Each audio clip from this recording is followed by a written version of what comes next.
بسم اللہ الرحمن الرحیم الحمد للہ الذی انزل على عبده الكتاب ولم يجعل له عوجا قیما لینذر بأسا شدیدا من لدنه ويبشر المؤمنين الذين يعملون الصالحات أن لهم أجرا حسنا ماكثين فيه أبدا وينذر الذين قالوا اتخذ الله ولدا ما لهم به من علم ولا لآبائهم كبرت كلمة تخرج من أفواههم إن يقولون إلا كذبا فلعلك باخع نفسك على آثارهم إن لم يؤمنوا بهذا الحديث أسفا إنا جعلنا ما على الأرض زينة لها لنبلوهم أيهم أحسن عملا وإنا لجاعلون ما عليها صعيدا جرزا اعوذ باللہ من الشیطان الرجیم بسم اللہ الرحمن الرحیم سبحان اللہ وبحمدہ عدد خلقہ ورضا نفسہ وزینۃ عرشہ ومداد کلماتہ الصلاۃ والسلام علی اشرف الانبیاء والمرسلین نبینا محمد صلی اللہ علیہ وآلہ وصحبہ اجمعین اما بعد رب اشرح لی صدری ویسر لی امری واحلل عقدۃ من لسانی یفقہوا قولی آمین یا رب العالمین۔ السلام علیکم ورحمۃ اللہ وبرکاتہ۔ اللہ تعالیٰ کی خاص توفیق، اس کی خاص رحمت کے ساتھ آج انشاءاللہ تعالیٰ ہم اپنی سورہ کہف کی ان ڈیپتھ اسٹڈی سٹارٹ کر رہے ہیں، اور انشاءاللہ تعالیٰ میں آپ سے امید کرتی ہوں کہ اس پورے رمضان میں آپ میرے ساتھ اس سورہ پہ تدبر کریں گے، تفکر حاصل کریں گے، اس کا فہم حاصل کریں گے۔ ہم سب اللہ سے یہ دعا کرتے ہیں، اس کی توفیق مانگتے ہیں کہ وہ ہمیں ابتدائی 10 آیات حفظ کرنے کی توفیق عطا فرمائے، اور اس کی جو آخری کی 10 آیات ہیں وہ بھی ہم انشاءاللہ تعالیٰ مل کر ایک ساتھ حفظ کریں، اور اللہ تعالیٰ ہمارا پڑھنا پڑھانا، یہاں سیکھنا سکھانا اپنی بارگاہ میں قبول فرمائے، ہمارے اخلاص کو اور ہماری اس محنت کو استقامت عطا فرمائے، اس کو برکت عطا فرمائے، اور اسے ہمارے لیے ذخیرہ آخرت بنائے، آمین یا رب العالمین۔ چلیے شروع کرتے ہیں سورۃ الکہف۔ سورۃ الکہف مکی سورہ ہے اور اس میں 110 آیات ہیں۔ یہ 110 آیات گویا کہ 110 خزانے ہیں، 110 جویلز ہیں جنہیں انشاءاللہ تعالی ہم اللہ کی توفیق سے اپنے دامن میں جمع کرنے جا رہے ہیں، اور ہم کوشش کریں گے کہ اس کو اچھے طریقے سے سمجھیں تاکہ اس کو اپنی زندگی میں امپلیمنٹ کر سکیں۔ ہمیں بہت سخت ضرورت ہے اس کی۔ یہ سورہ رسول اللہ صلی اللہ علیہ وآلہ وسلم نے خاص طور پر مسلمانوں کو ہر جمعے کو تلاوت کرنے کی تعلیم فرمائی ہے۔ اس سورہ کی بہت خاص فضیلت بیان کی گئی ہے احادیث میں۔ ان تمام فضائل میں، ان تمام جتنی بھی احادیث ہیں ان میں سورہ کہف کو ہر جمعے تلاوت کرنے کی تعلیم کی ہے نبی اکرم صلی اللہ علیہ وآلہ وسلم نے۔ جو مستند جو احادیث ہیں اور جو بالکل صحیح سند کے ساتھ موجود ہیں ان میں ہمیں یہ ملتی ہے۔ ایک صحیح بخاری میں حضرت ابی سعید خدری رضی اللہ تعالیٰ عنہ سے مروی ایک روایت ہے کہ من قرأ سورۃ الکہف فی یوم الجمعۃ اضاء لہ من النور ما بین الجمعتین، جو شخص جمعے کے دن سورۃ الکہف پڑھے اس کے لیے 2 جمعوں کے درمیان تک روشنی باقی رہتی ہے۔ یعنی سورۃ الکہف کی تعلیمات نور کا کام کرتی ہیں، یعنی تعلیمات کا ایک نور ہے جو اسے عطا ہوتا ہے، اور 1 ہفتے تک وہ اس کے دل و دماغ پر رہے گا اور وہ دنیا اور دنیا کی زینت کے فتنوں سے محفوظ رہے گا۔ تو یہ ریکمینڈڈ ہے ہر جمعے کو پڑھنے کے لیے۔ یہ جو ہدایت کا جو نور ہے، یہ جو سورۃ الکہف پڑھنے سے جس نور کا ذکر یہاں پہ ہو رہا ہے وہ ایکچولی نور بصیرت ہے، وہ نور قلبی آنکھ کا نور ہے، ایمان کا نور ہے۔ جب آپ کا اس سورہ کے ساتھ ایک اسپریچول کنیکشن بن جائے گا، جب آپ اس سورہ کو تدبر کے ساتھ پڑھیں گے، تفکر کے ساتھ پڑھیں گے، اس پہ فکر کریں گے، غور کریں گے، اور جب آپ چاہیں گے کہ مجھے اللہ تعالیٰ اس میں جو تعلیمات ہیں، جو ارشادات ہیں، جو اس کے مضامین ہیں وہ میرے سامنے کھل کر آئیں تاکہ میں ان سے اپنی زندگی میں سبق لے سکوں، ان سے نصیحت حاصل کر سکوں، دل کو قرار ملے اور فتنوں سے اور پریشانیوں سے مجھے حفاظت ملے، تو یقیناً اللہ تعالیٰ آپ کے لیے اپنے یہ جو خزانے ہیں ان کے منہ کھول دے گا۔ یہ رب العالمین کا کلام ہے، یہ زندہ کلام ہے، اور یہ زندہ دلوں پر اثر کرتا ہے، بشرطے کہ ہمارا زندہ ہو، جو اندر ہمارا جو قلب ہے وہ زندہ ہو اور وہ اس کی طلب کرے۔ تو یہ جو نور ہے یہ بصیرت کا نور ہے، یہ ایمان والوں کو عطا ہوتا ہے، ایمان کی جن کے اندر حرارت ہے یقیناً یہ ان کے لیے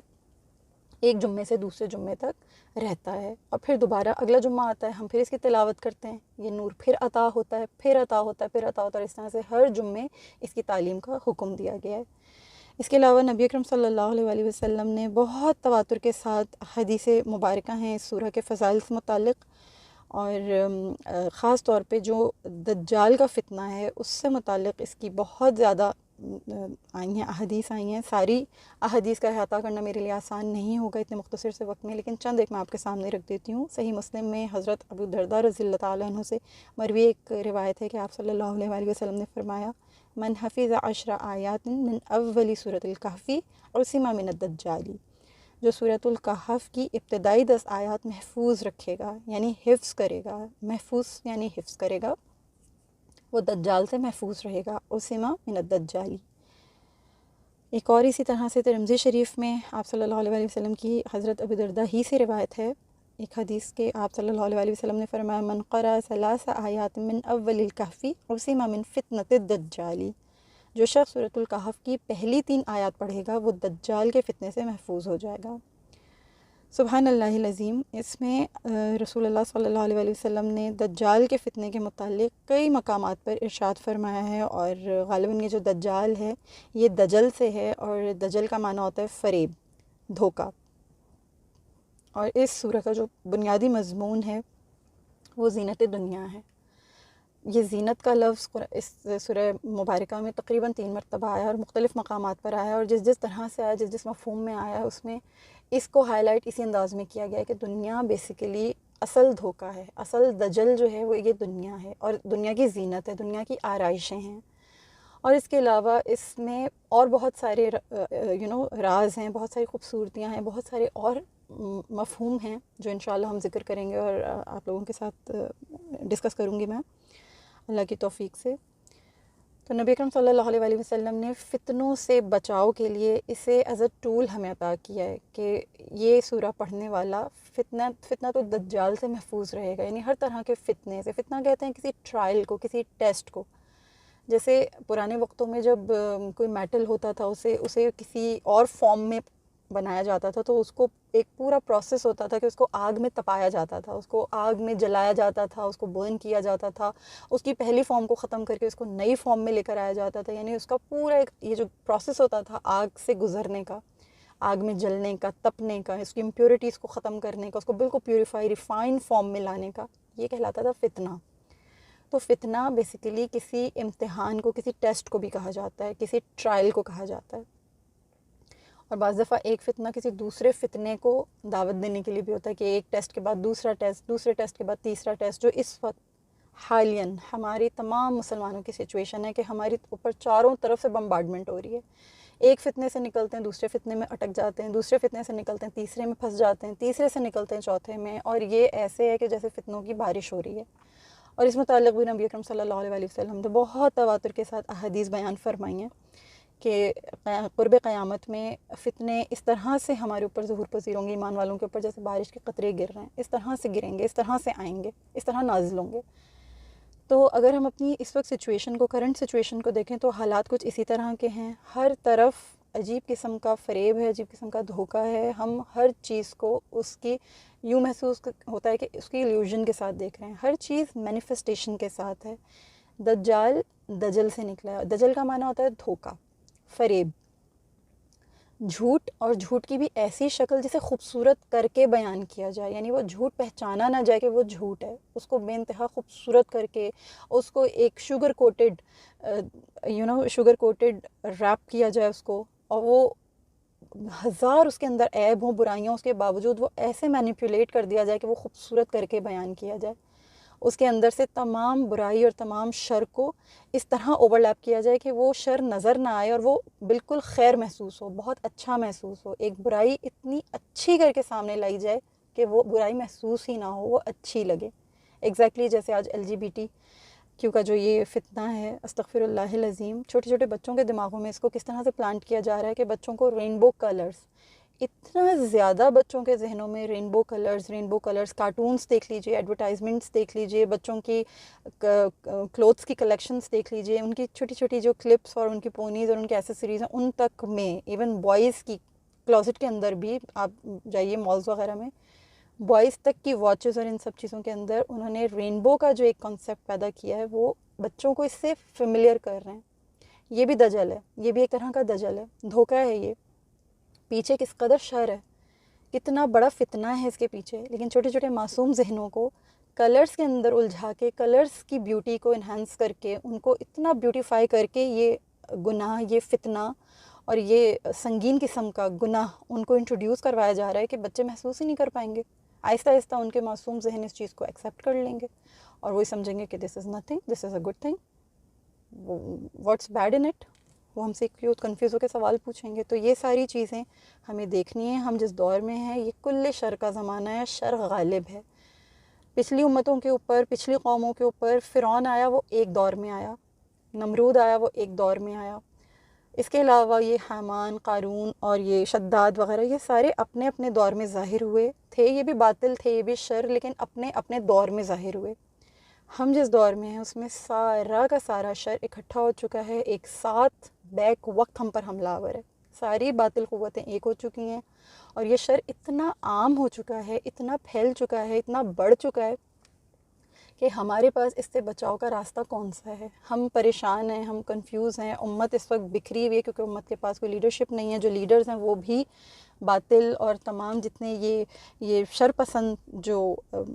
تنظیمیں ہیں ان کے انڈر کام کر رہی ہیں. تو ہمیں تو خیر کی طرف کوئی دعوت دینے والا بھی نہیں ہے اور خیر کی طرف بلانے والا بھی کوئی نہیں. تو ایسی صورت میں ہم کیا کریں؟ ایسی صورت میں ہمارے پاس جو کہف ہے وہ رسول اللہ صلی اللہ علیہ وآلہ وسلم کی اطاعت ہے. آپ صلی اللہ علیہ وآلہ وسلم کے قدم مبارک ہیں، آپ صلی اللہ علیہ وآلہ وسلم کی تعلیمات ہیں. اطاعت، محبت، تعلیمات پر عمل، یہ ہماری واحد جائے پناہ ہے. جسے یہ عطا ہو جائے اسے یقیناً ہر فتنے سے پناہ مل جائے گی. اور آپ صلی اللہ علیہ وآلہ وسلم کی تعلیمات پر عمل کرتے ہوئے ہمیں سورۃ الکہف کے ساتھ اسپرچولی کنیکٹ ہونا پڑے گا. سورۃ الکہف ہمیں جب چھوٹے چھوٹے فتنوں سے بچا رہی ہے تو ان چھوٹے چھوٹے فتنوں سے بچتے بچتے انشاءاللہ ہم فتنۃ الدجال سے بھی بچیں گے، جس کا حدیث میں ذکر آیا ہے. فتنۃ الدجال ایک ایسا فتنہ ہے کہ تمام نبیوں نے اپنی امتوں کو ڈرایا ہے. یہ ایسا عظیم فتنہ ہے. آدم علیہ السلام سے لے کے رسول اللہ صلی اللہ علیہ وآلہ وسلم تک اس فتنے کے بارے میں سب نبیوں نے آگاہ کی ہے، تنبیہ کی ہے. اور اگر یہ چھوٹے چھوٹے فتنوں سے ہمیں سورہ کہف بچا رہی ہے تو پھر یقیناً ہمیں فتنہ دجال سے بھی بچائے گی. تو جب فتنہ دجال سے بھی بچا سکتی تو پھر اس میں یقیناً کچھ ایسی خاصیت ہے جسے ہمیں ڈگ آؤٹ کرنا پڑے گا، جس کو ہمیں اچھی طرح سے سمجھنا پڑے گا. اس کی گہرائیوں میں اللہ کے حکم سے ہمیں اترنا پڑے گا. تو انشاءاللہ تعالی ہم کوشش کرتے ہیں کہ ہم اس کو اچھے طریقے سے ڈگ آؤٹ کریں، اس کو سمجھیں، تاکہ یہ جو کل شر ہے اس سے ہم محفوظ رہ سکیں، ہم دجال کے فتنے سے بچ سکیں. دجال ایک یہودی النسل ایک انسان ہوگا جس کی بہت ساری علامتیں رسول اللہ صلی اللہ علیہ وسلم نے بیان کی ہیں. ان میں سے چند ایک صورتیں، چند ایک علامتیں میں آپ کے ساتھ ذکر کر دیتی ہوں. کہ جیسے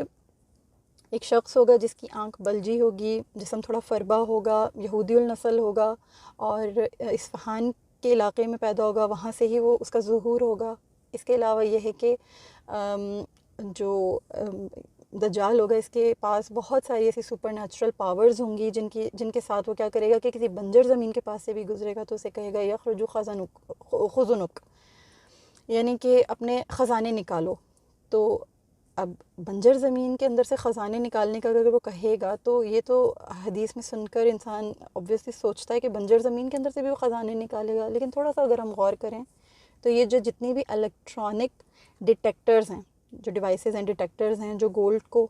ڈیٹیکٹ کرتے ہیں، جو یورینیم کو ڈیٹیکٹ کرتے ہیں، جو پیٹرولیم کو ڈیٹیکٹ کرتے ہیں، جو گیسز کو ڈیٹیکٹ کرتے ہیں، یہ سب کچھ کیا ہیں؟ بنجر زمینوں کے اندر بھی یہ اس ڈیوائس کو جب جا کے فٹ کرتے ہیں اور وہاں پہ اس ڈیٹیکٹر سے ان کو پتہ چل جاتا ہے، خبر مل جاتی ہے کہ ہاں اس زمین کے نیچے گولڈ ہے، تو وہ اس ڈیٹیکٹر کی مدد سے اس گولڈ کو نکال لیتے ہیں. گیسز کو اسی طرح سے نکالتے ہیں، پیٹرولیم کو اسی طرح سے نکالتے ہیں. تو بنجر زمین کے پاس سے بھی گزرے گا تو اسے کہے گا کہ اپنے خزانے نکالو، یخرج خزنک، تو وہ نکال دے گی اپنے خزانے. تو یہ یعنی کہ ہم ایسے دور میں ہیں جس دور میں ظہور نہیں بھی ہوا تو کم سے کم اس دجالی سسٹم میں اس کا رول ہے، وہ اپنا رول پلے کر رہا ہے. وہ اپنی ظاہری شکل میں کب آئے گا، وہ اپنی ظاہری فارم میں کس طرح سے ظاہر ہوگا، نمودار ہوگا،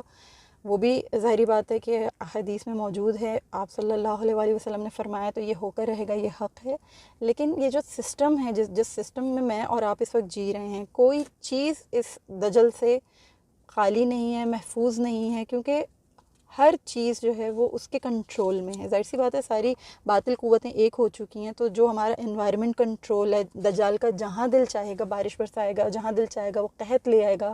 جو اس پر ایمان لائے گا اس کے کھیت ہرے ہو جائیں گے، جو اس پر ایمان نہیں لائے گا اس کا پورا کھیت اجڑ جائے گا، بیابان ہو جائے گا. تو یہ سب کچھ انوائرمنٹل کنٹرول جہاں دل چاہ رہا ہے سیلاب لا رہا ہے. آ رہے ہیں، آپ دیکھ رہے ہیں ایسی ٹیکنالوجی یہ لوگ انٹروڈیوس کر چکے ہیں. آرٹیفیشل زلزلے، آرٹیفیشل بارش، آرٹیفیشل گرینری، سبزہ، یہ سب کچھ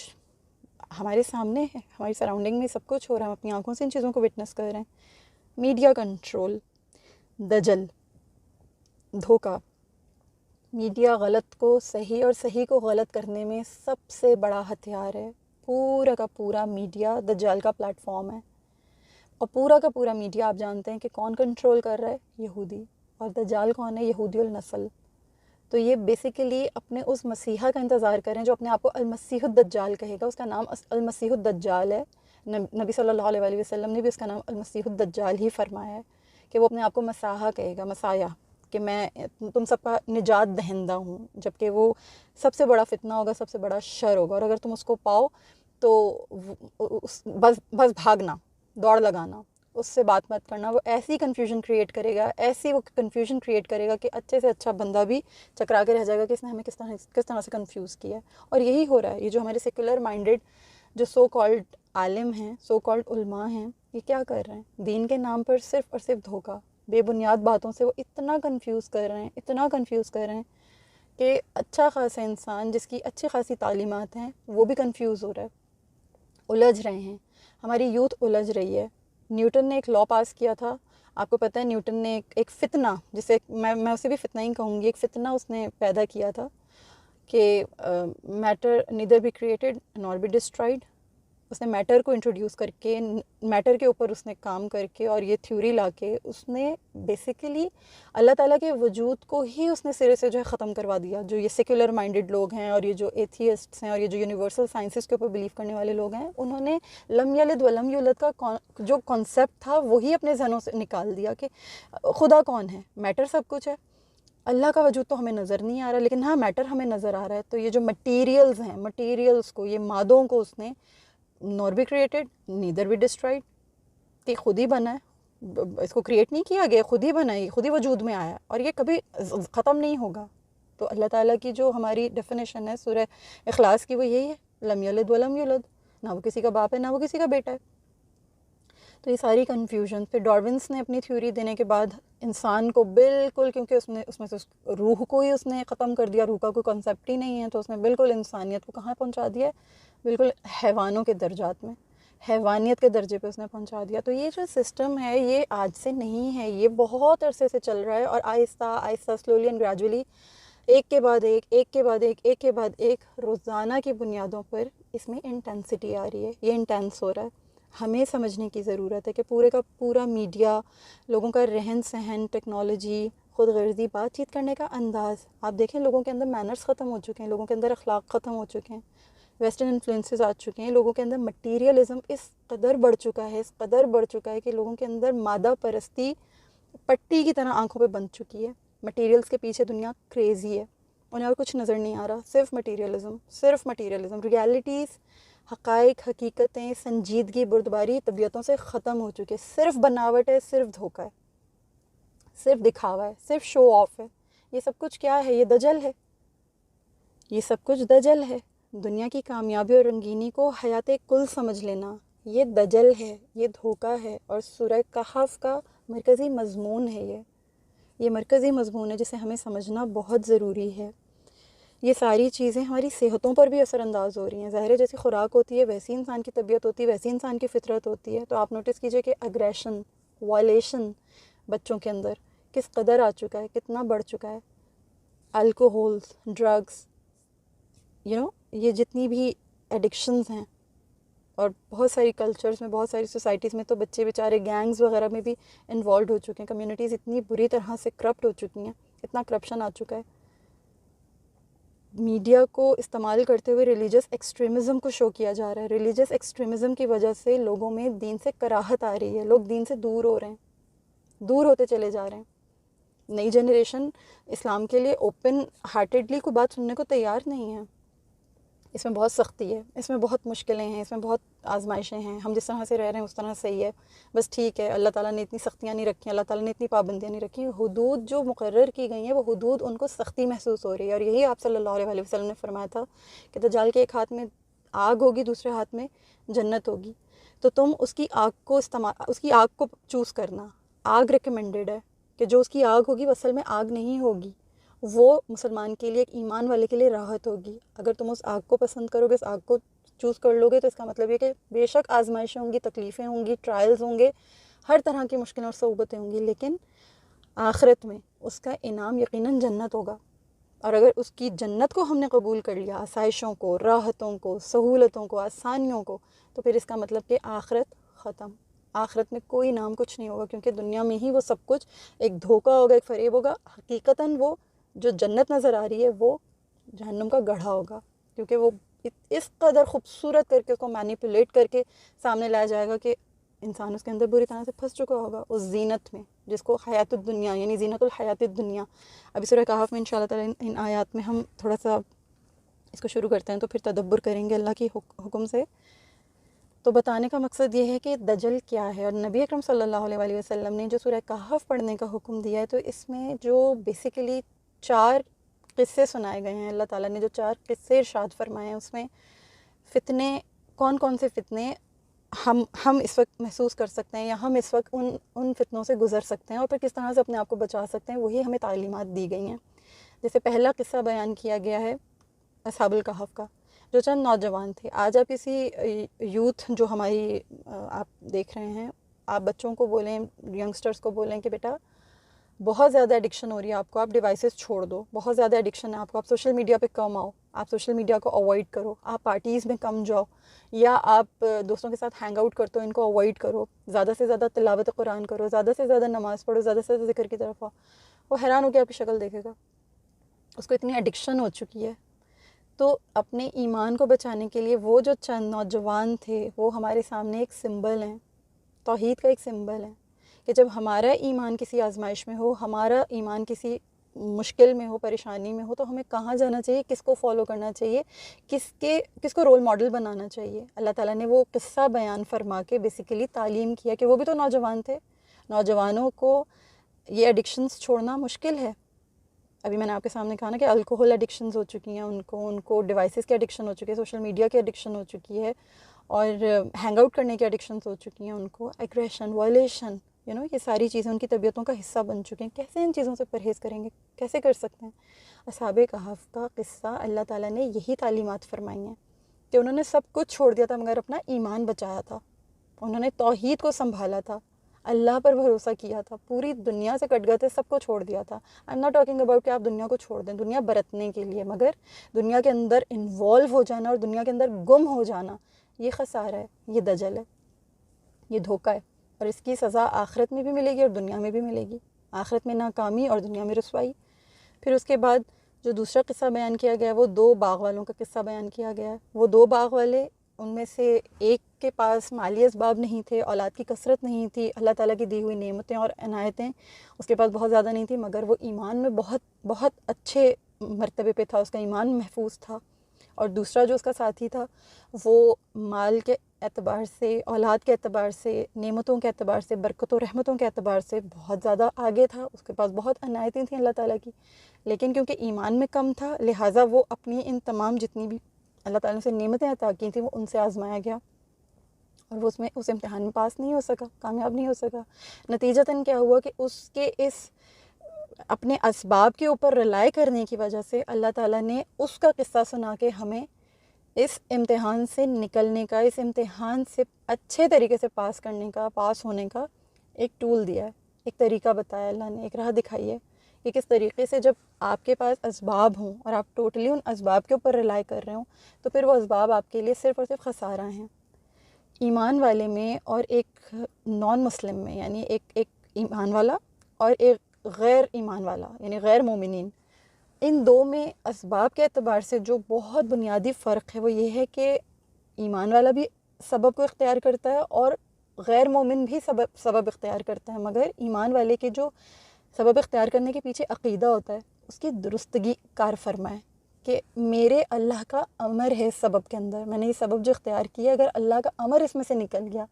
تو پھر یہ سبب میرے لیے کسی کام کا نہیں ہے۔ جیسے اللہ تعالیٰ نے موسیٰ علیہ السلام کو سمندر سے نکالا، ان کی پوری فوج کو فرعون سے نجات دی، سمندر کو اللہ تعالیٰ اگر حکم دیتے، سمندر کو اللہ تعالیٰ اگر یہ امر اللہ بیچ میں سے نکال لیتے کہ کچھ دیر کے لیے ان کو غرق نہیں کرنا، کچھ دیر کے لیے ان کو ڈبونا نہیں، اللہ تعالیٰ اگر یہ امر بیچ میں سے نکال لیتے تو وہ سبب اختیار کرنے کے باوجود وہ کیا کرتے؟ ڈوب جاتے۔ اگر آگ کا اللہ تعالیٰ نے یہ امر بیچ میں سے نکال لیا ہوتا کہ اے آگ سلامتی والی ہو جا اور ٹھنڈی ہو جا، ٹھنڈی ہو جا اور سلامتی والی ہو جا ابراہیم پر، یا نار کونی بردم و سلام علی ابراہیم، اگر اللہ تعالیٰ یہ امر اپنا اس آگ میں سے نکال لیتے تو وہ آگ یقیناً ابراہیم علیہ السلام کو جلا دیتی،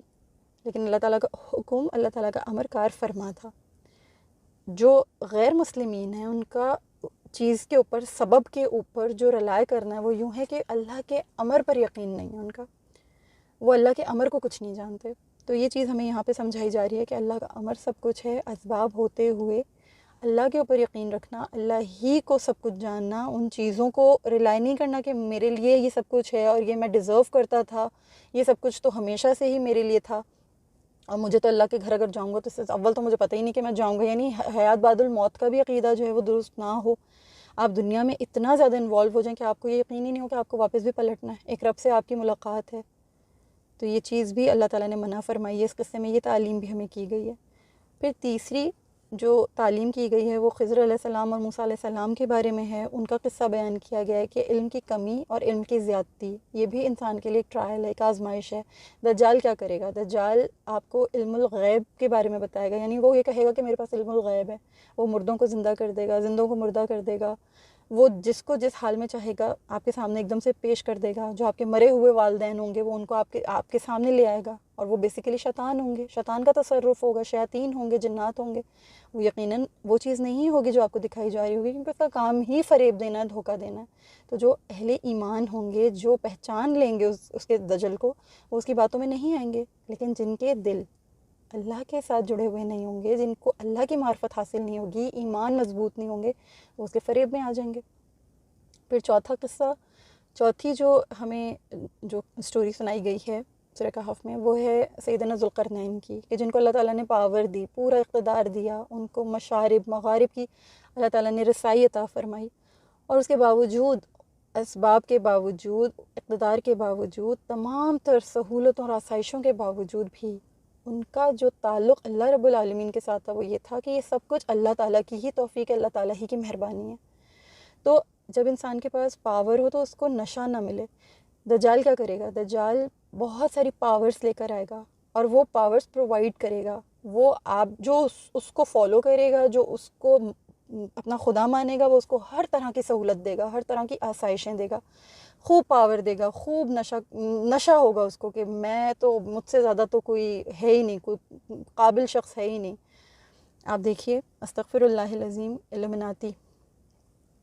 ان کو جو بھی فالو کرتے ہیں ان کو راتوں رات سکسیس ملتی ہے، ان کو راتوں رات دولت ملتی ہے۔ جو ان کے فالوورز ہیں، جو اس کا حصہ بن جاتے ہیں، اس تنظیم کا حصہ بن جاتے ہیں، ان کا عروج دیکھیں آپ، دنیا کی زندگی میں کس قدر اوپر جاتے ہیں، پھر وہ لوگ، پھر ان کو ڈاؤن فال نہیں ہے۔ یہ سب کچھ دجل ہے، یہ سب کچھ دجال ہے، یہ پورا دجال کا سسٹم ہے، اس کو سمجھنے کی ضرورت ہے۔ اللہ تعالیٰ ہمیں محفوظ فرمائے ان تمام چیزوں سے، اللہ تعالیٰ اس کے ہر شر سے ہمیں بچا کے رکھے، آمین یا رب العالمین۔ اپنی جتنی بھی ہماری کوشش ہے جتنی بھی ہماری زندگی اللہ تعالیٰ اس کو ایمان پہ رکھے، ہمارے ایمان کو اللہ سلامت رکھے، اور ہمیں رسول اللہ صلی اللہ علیہ وآلہ وسلم کی اطاعت کی توفیق عطا فرمائے، رسول اللہ صلی اللہ علیہ وسلم کے قدموں میں بیٹھنے کی اور قدموں میں ہی بیٹھے رہنے کی ہمیں توفیق عطا کرے، ان کی تعلیمات کے ساتھ جڑ جانے کی توفیق عطا فرمائے کہ یہ سب دجالی سانپوں ڈریگنز کے لیے جو ہتھیار ہے وہ رسول اللہ صلی اللہ علیہ وسلم کی اطاعت ہے، وہی ہماری کہف ہے، اسی میں ہمیں پناہ چاہیے انشاءاللہ تعالیٰ۔ تمام نیگیٹو بیہیویئر، تمام ایگریشنز اور یہ ساری ورلڈلی مٹیریلز، امنس نیگیٹیوٹی، ان سب کا ہتھیار نبی صلی اللہ علیہ وآلہ وسلم سے محبت اور آپ صلی اللہ علیہ وآلہ وسلم کا اسوہ اختیار کرنا ہے۔ آپ اچھے طریقے سے اس بات کو جانتے ہیں کہ جتنے بھی رولنگ ایلیٹس ہیں یہ کیا کر رہے ہیں، یہ جنوں سے مدد حاصل کر رہے ہیں تاکہ یہ دنیا کو کنٹرول کر سکیں، جو حضرت سلیمان علیہ السلام کا طریقہ تھا۔ حضرت سلیمان علیہ السلام کیا کرتے تھے؟ جنات سے مدد لیتے تھے، کیونکہ وہ جنات پر ان کی حکومت تھی، اللہ نے ان کو یہ نبوت کی شان تھی ان کی کہ وہ جنات ان کے انڈر تھے، ان کے تابع تھے۔ اب یہ جو دجالی ایلیٹس ہیں، یہ سارے جو ایلیٹ رولرز ہیں، یہ رولنگ ایلیٹس جو ہیں، یہ کیا کر رہے ہیں کہ جنات ہی سے مدد حاصل کر رہے ہیں، یہ انہی کا تصرف حاصل کر کے پوری دنیا کو کنٹرول کرنا چاہ رہے ہیں۔ اسی لیے یہ سورہ اللہ رب العالمین نے ہمیں دجال کے فتنے سے بچنے کے لیے عطا فرمائی ہے، اسی لیے اس کو بار بار ریسائٹ کرنے کا، اپنی آنکھوں کے سامنے سے گزارنے کا حکم دیا گیا تاکہ دنیا کی رغبت ختم ہو، کیونکہ اس کا ہتھیار ہی دنیا ہے۔ وہ دنیا کے ہی دھوکے میں اتنا زیادہ محور کر دے گا، اتنا محو کر دے گا کہ ہمیں آخرت بھول جائے گی، اللہ رسول یاد ہی نہیں رہیں گے۔ لہٰذا اس کو پڑھنا اور اس کو سمجھنا انشاءاللہ ہمارے لیے بہت ضروری ہے۔ باقاعدہ طور پہ شروع کرتے ہیں۔ اعوذ باللہ من الشیطان الرجیم، بسم اللہ الرحمن الرحیم۔ نبی اکرم صلی اللہ علیہ وآلہ وسلم جب مکہ میں تھے، اور مکہ میں آپ صلی اللہ علیہ وسلم، جیسے میں نے آپ لوگوں کو بتایا کہ ان کے اوپر بھی آزمائش کا وقت تھا، جو مسلمان تھے وہاں پر ان کے اوپر بھی آزمائش کا وقت چل رہا تھا، تو اللہ رب العالمین ان کو طرح طرح سے ان کے ایمان سے آزما رہے تھے۔ اس صورت میں کیا ہوا کہ نبی اکرم صلی اللہ علیہ وسلم جب تعلیمات دیا کرتے تھے، جب قرآن پڑھ کر تلاوت کیا کرتے تھے، سنایا کرتے تھے جب مسلمانوں کو، تو ایک کردار تھا جس کا نام تھا نضر بن حارث۔ یہ نضر بن حارث بہت ہی زبان دان تھا، بہت بڑا، اس کے پاس بات کرنے کا، کلام کا، بیان کا بہت فن تھا۔ یہ مختلف جگہوں پر جایا کرتا تھا، یہ مختلف رؤساء سے ملا کرتا تھا، رستم کے قصے اور رومیوں کے قصے اور جتنے بھی سلاطین ہوتے تھے ان کے قصے، یہ سب کچھ اس کو ازبر تھے، اس کو ہمیشہ یاد رہتے تھے۔ یہ آیا جایا کرتا تھا، کبھی فارس جاتا تھا، کبھی روم جاتا تھا، مختلف مقامات پر آنا جانا کیا کرتا تھا۔ تو اس شخص نے کیا کیا کہ رسول اللہ صلی اللہ علیہ وسلم کے خلاف باقاعدہ سے ایک مہم تیار کی، اور یہ کیا کرتا تھا کہ ڈسٹریکٹ کرتا تھا۔ جب آپ صلی اللہ علیہ وسلم قرآن پڑھ کے سنایا کرتے تھے تو یہ مسلمانوں کو ڈسٹریکٹ کرتا تھا اور اپنی طرف متوجہ کرتا تھا۔ یہ ایران گیا اور وہاں سے جا کے کچھ جو گانا بجانے والی عورتیں ہوتی ہیں انہیں لے کر آیا، انہیں خرید کر انسٹرومنٹس وغیرہ بھی لے کر آیا، اور پھر یہ وہاں سے ان کے قصے سن کر آیا، ان کے سلاطین کے اور ان کے جو ان کے بادشاہ تھے، سکندر تھے، جو بھی تھے ان کے، رستم وغیرہ، ان کے قصے سن کر آیا۔ پھر یہ آپ صلی اللہ علیہ وسلم جب قرآن کی تلاوت کر کے مسلمانوں کو سنایا کرتے تھے، قرآن کے جب قصص سنایا کرتے تھے، قصص القرآن، تو یہ کیا کرتا تھا کہ مسلمانوں کو اپنی طرف متوجہ کرتا تھا، ان کی ساری اٹینشن آپ صلی اللہ علیہ وسلم سے ہٹاتا تھا اور اپنے قصوں کی طرف کہ میں اس سے زیادہ اچھا قصہ سنا سکتا ہوں، میرے پاس اس سے زیادہ اچھا قصہ ہے، اور یہ تو قرآن کے قصے تو پرانے وقتوں کے پتہ نہیں کن دور کی باتیں بتا رہا ہے محمد صلی اللہ علیہ وسلم، میں تمہیں سناتا ہوں قصے۔ اس کا یہ طریقہ تھا۔ یہی ایجنڈا آج سوشل میڈیا استعمال کر رہا ہے۔ سوشل میڈیا ہمیں ہر طرح سے ڈسٹریکٹ کر رہا ہے، ہر طرح سے ہمیں ڈسٹریکٹ کر رہا ہے۔ ہم ایون کہ کتاب بھی پڑھ رہے ہوں تو ہم واٹس ایپ کی بیپ پہ ہم ایک دم سے ہماری کنسنٹریشن ڈائیورٹ ہو جاتی ہے، اچھا خاصا پڑھتے پڑھتے ہمارا سیکوینس ٹوٹ جاتا ہے۔ فیس بک پہ ہر وقت ہماری نگاہ ہوتی ہے کہ اگلا نوٹیفیکیشن کون سا آ رہا ہے، ریلز، ٹک ٹاکس، اس کے علاوہ انسٹاگرام، اس کے علاوہ اور بہت سارے سوشل میڈیا کے پلیٹ فارمز ہیں۔ اب میں ایک ایک کر کے یہاں پہ نام لوں گی تو بہت ٹائم چلا جائے گا۔ وہ سارے کیا ہیں؟ وہ ڈسٹریکشنز ہیں، اور یہ نضر بن حارث ہی کا ایجنڈا تھا جس کے اوپر یہ لوگ آج بھی کار فرمائیں کہ قرآن سے دور کر دو، اسلام کی تعلیمات سے دور کر دو، اتنا زیادہ ان کو انٹرٹینمنٹ میں انوالو رکھو، انٹرٹینمنٹ، چھوٹے چھوٹے ولگر ڈانسز ٹک ٹاکس پہ ڈال کے کہاں سے کہاں جا رہی ہے دنیا، راتوں رات سپر سٹار بن رہے ہیں، لڑکیاں، لڑکے، بچے، بچیاں، بالکل بیہودہ بےہنگم ویڈیوز بنا رہے ہیں اور راتوں رات کہاں سے کہاں پہنچ رہے ہیں.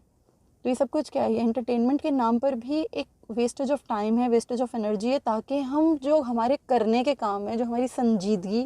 ہماری جو خوبیاں ہیں، ان کو بالکل ہم بھلا دیں. ہم اتنے کند ہو جائیں، ہم ذہنوں سے اتنے مفلوج ہو جائیں، اتنے بیکار ہو جائیں ہمارے ذہن، ہم کسی قابل نہ رہیں. یہ ایجنڈا ہے. یہ نذر بن حارث کیا کرتا تھا. نذر بن حارث نے جب یہ دیکھ لیا کہ اسلام تو بہت زیادہ ماشاءاللہ بڑھ رہا ہے، بہت زیادہ ایکسپینڈ ہو رہا ہے، تو اس نے کیا کیا کہ اس نے ایک پلان بنایا کہ یہ سارے تو کام جو ہیں ہمارے سارے پلانس فلاپ ہو رہے ہیں، تو کچھ ایسا کرنا چاہیے کہ رسول اللہ صلی اللہ علیہ وسلم کا امیج جو ہے وہ مکہ کے لوگوں کے سامنے بالکل جیسے کہتے ہیں کہ بالکل فلپ کر دینا، وہ کرنا چاہیے. تو اس سلسلے میں اس نے ایک سازش تیار کی، جو قریش کے کہنے پر، یعنی جو قبیلہ قریش کے جو کفار تھے ان کے کہنے پر، سرداروں کے کہنے پر انہوں نے ایک پوری سازش تیار کی، اور قریش نے نضر بن حارث کو اور عقبہ بن ابی معیط کو مدینہ کے یہودی علماء کے پاس بھجوایا کہ وہاں جاؤ اور وہاں جا کر محمد صلی اللہ علیہ وسلم کے احوال بیان کرو اور ان سے مشورہ کرو، کیونکہ وہ اہل کتاب ہیں، ان کے پاس علم ہے، ذخیرہ علم ہے ان کے پاس، وہ ہمیں کچھ بتائیں گے. تو ہم جو ہے وہ ایک طرح سے رسول اللہ صلی اللہ علیہ وسلم کا وہ ٹرائل کرنا چاہ رہے تھے، اور ان کی جو بیسکلی جو ان کی یعنی ان کی کریڈیبلٹی کو چیلنج کرنا چاہ رہے تھے، اور ان کے خلاف ایک نیگیٹو پروپیگنڈا لانا چاہ رہے تھے کہ ہم ان کا یہ محمد ہونے کا جو نبی ہونے کا جو یہ دعویٰ کر رہے ہیں محمد صلی اللہ علیہ وسلم، یہ ہم لوگوں کے سامنے لے کر آئیں گے، ان کو کسی نہ کسی بات پر ہم گھیر لیں گے اور ان کا امیج خراب کریں گے. اس بدنیتی کے ساتھ یہ وہاں گئے اور انہوں نے یہودی علماء سے پوچھا کہ آپ ہمیں کوئی راز سجھائیں کہ ہم کس طریقے سے ان کو لوگوں کے سامنے جو ہے بالکل اوپن کریں. ان علماء نے انہیں 3 سوال بتائے کہ 3 سوال پوچھنا، اگر یہ 3 سوال محمد صلی اللہ علیہ وسلم نے صحیح جواب دے دیے تو وہ اللہ کے حق سچ نبی ہیں، اور اگر وہ ان 3 سوالوں کے جواب دینے میں ناکام ہو گئے تو اس کا مطلب کہ وہ اللہ کے سچے نبی نہیں ہیں، جھوٹی نبوت کا دعویٰ کر رہے ہیں معاذ اللہ. تو یہ لوگ وہ 3 سوال لے کر واپس آئے. وہ 3 سوال یہ تھے جو انہوں نے نبی صلی اللہ علیہ وسلم کے سامنے رکھے کہ وہ نوجوان کون تھے جو پچھلے زمانے میں گزر گئے اور ان کے واقعات دنیا سے بالکل انوکھے تھے. تو وہ واقعات کیا تھے، ان کے بارے میں سوال پوچھا. پھر یہ پوچھا کہ وہ کون آدمی تھا جس نے دنیا کے مشرق اور مغرب میں چکر لگایا تھا، یعنی مشرق اور مغرب میں گھوما تھا، اس کے واقعات اور حالات کیا تھے. اور تیسرا سوال یہ کہ روح کی کیا حقیقت ہے. یہ 3 سوالات انہوں نے واپس آ کر رسول اللہ صلی اللہ علیہ وسلم جب تشریف لائے تو ان لوگوں نے آپ صلی اللہ علیہ وسلم سے یہ 3 سوال پوچھے. رسول اللہ صلی اللہ علیہ وسلم نے یہ سوال سنے تو یہ فرمایا کہ میں کل بتاؤں گا، اور آپ صلی اللہ علیہ وسلم نے بتا دینے کا وعدہ تو کر لیا مگر انشاءاللہ اس کے ساتھ نہیں فرمایا. پھر اس کا نتیجہ یہ نکلا کہ رسول اللہ صلی اللہ علیہ وسلم کو بھی اللہ تعالیٰ نے بیسیکلی ایک تعلیم فرمائی، وہی روک دی. یعنی آپ صلی اللہ علیہ وسلم جو انشاءاللہ کہنا بھول گئے، آپ کو بھی یہ تعلیم فرمائی گئی کہ جو ہوتا ہے اللہ کی مشیت سے ہوتا ہے، اور اللہ کی مشیت کے بغیر چاہے کچھ بھی ہو جائے آپ خود سے کچھ نہیں کر سکتے ہیں، اللہ ہی کا امر کار فرما ہے. یہ رسول اللہ صلی اللہ علیہ وسلم کو 15 دن کے لیے وحی کا رک جانا، آپ صلی اللہ علیہ وسلم پہ 15 دن تک روایات میں آتا ہے کہ وحی کا آنا منقطع ہو گیا. اب ان 15 دنوں میں ان کفار نے خوب سیلیبریٹ کیا. ایک دن گزرا، آپ صلی اللہ علیہ وسلم کی طرف سے کوئی جواب نہیں مل سکا. دوسرا دن گزرا، تیسرا دن گزرا، چوتھا دن گزرا. آپ صلی اللہ علیہ وسلم کی صداقت کی بھی دلیل ہے یہ آپ کی صداقت کی دلیل ہے کہ آپ سچے نبی تھے. آپ جو فرماتے تھے اللہ کے حکم سے فرماتے تھے، آپ اپنے بذات خود کچھ نہیں فرماتے تھے. جو فرمایا کرتے تھے اللہ رب العالمین کے حکم سے فرماتے تھے، اس کی مشیت کے مطابق فرماتے تھے. تو آپ صلی اللہ علیہ وسلم 15 دن کے لیے نہیں بتا سکے، ان کو جواب نہیں دے سکے. 15 دن ان کفار نے خوب سیلیبریٹ کیا، تانے تشنے، مذاق اڑانا، بہت بری طرح سے بیہیو کرنا اور الٹی سیدھی باتیں بیان کرنا. اور آپ صلی اللہ علیہ وسلم کو شدید ڈپریشن، شدید پریشانی کہ یہ کیا ہوا، کیوں نہیں آیا جبریل امین. جبریل امین بھی تشریف نہیں لائے اور وحی کا نزول بھی نہیں ہوا. 15 دن گزر جانے کے بعد آپ صلی اللہ علیہ وسلم سے ایک امتحان لینے کے بعد، آپ کو ایک ٹرائل سے گزارنے کے بعد اللہ رب العالمین نے وحی کا نزول فرمایا، اور یہ وحی تھی سورۃ الکہف کے نزول کی. سورۃ الکہف کا نزول ہوا، حضرت جبریل امین 70,000 نورانی فرشتوں کے ساتھ سورۃ الکہف لے کر نازل ہوئے. اور سورۃ الکہف کے اندر جو ان کے 3 سوالات تھے ان کے اللہ تعالیٰ نے بہت تفصیلی جوابات دیے. 2 جواب سورۃ الکہف میں موجود ہیں، ایک سیدنا ذوالقرنین کے متعلق اور ایک اصحاب الکہف کے بارے میں. اور جو تیسرا سوال تھا کہ یسألونک عن الروح، یہ سورہ بنی اسرائیل میں آیا، اس کا بیان سورہ بنی اسرائیل میں مذکور ہے، یعنی جو سورہ اسراء ہے اس میں، کیونکہ وہاں اس کے مفاہیم ہیں، اس کے مضامین ہیں، تو اللہ تعالیٰ کی جو مشیت، اللہ کا جو حکم ہے، تو اس کے مطابق رسول اللہ صلی اللہ علیہ وسلم نے اسے وہاں پہ جو ہے درج فرمایا، ان آیات کے درمیان اس کو درج فرمایا، تو وہاں وہ درج ہیں۔ تو آپ صلی اللہ علیہ وسلم نے پھر جب ان کو یہ آیات پڑھ کر سنائیں، ان کو جب یہ بتایا، تو یہ یقین ہو گیا ان تمام کفار کو کہ ہاں یہ اللہ کے حق سچ نبی ہیں۔ اور پھر ان کی جو دوسری آگے جو ان کی سازشیں تھیں، جو ان کی، کیونکہ جس کو دین قبول کرنا تھا، جن کو اسلام لانا تھا، ایمان لانا تھا، وہ لائے، جنہیں نہیں لانا تھا وہ کفر پہ ہی ہلاک ہوئے، کفر پہ ہی خاتمہ ہوا ان کا، تو وہ پھر آگے کی بات ہے۔ لیکن یہ 3 سوالات اللہ تعالیٰ نے بہت خوبصورتی کے ساتھ بیان فرمائے، اور جب اتنے ڈپریشن، اتنی پریشانی، اتنی فکر کے بعد، اتنے انتظار کے بعد یہ سورہ نازل ہوئی، تو کہاں سے نازل ہوئی، کہاں سے اس کی شروعات ہوئی؟ الحمدللہ، اللہ تعالیٰ کا بہت شکر، بہت تعریف اس رب العالمین کے لیے جس نے کیا کیا، اپنے بندے پر نازل کی کتاب۔ یہ سورہ یوں شروع ہوتی ہے، الحمدللہ الذی انزل علی عبدہ الکتاب ولم یجعل لہ عوجا، یعنی تمام شکر، تمام تعریف اس اللہ رب العالمین کے لیے ہے جس نے نازل کی اپنے بندے پر، علی عبدہ، عبدہ سے کیا مراد ہے؟ عبدہ رسول اللہ صلی اللہ علیہ وسلم، یعنی اپنے بندے پر۔ دیکھیں، ایک ہوتا ہے کہ اپنا بندہ، اللہ کا بندہ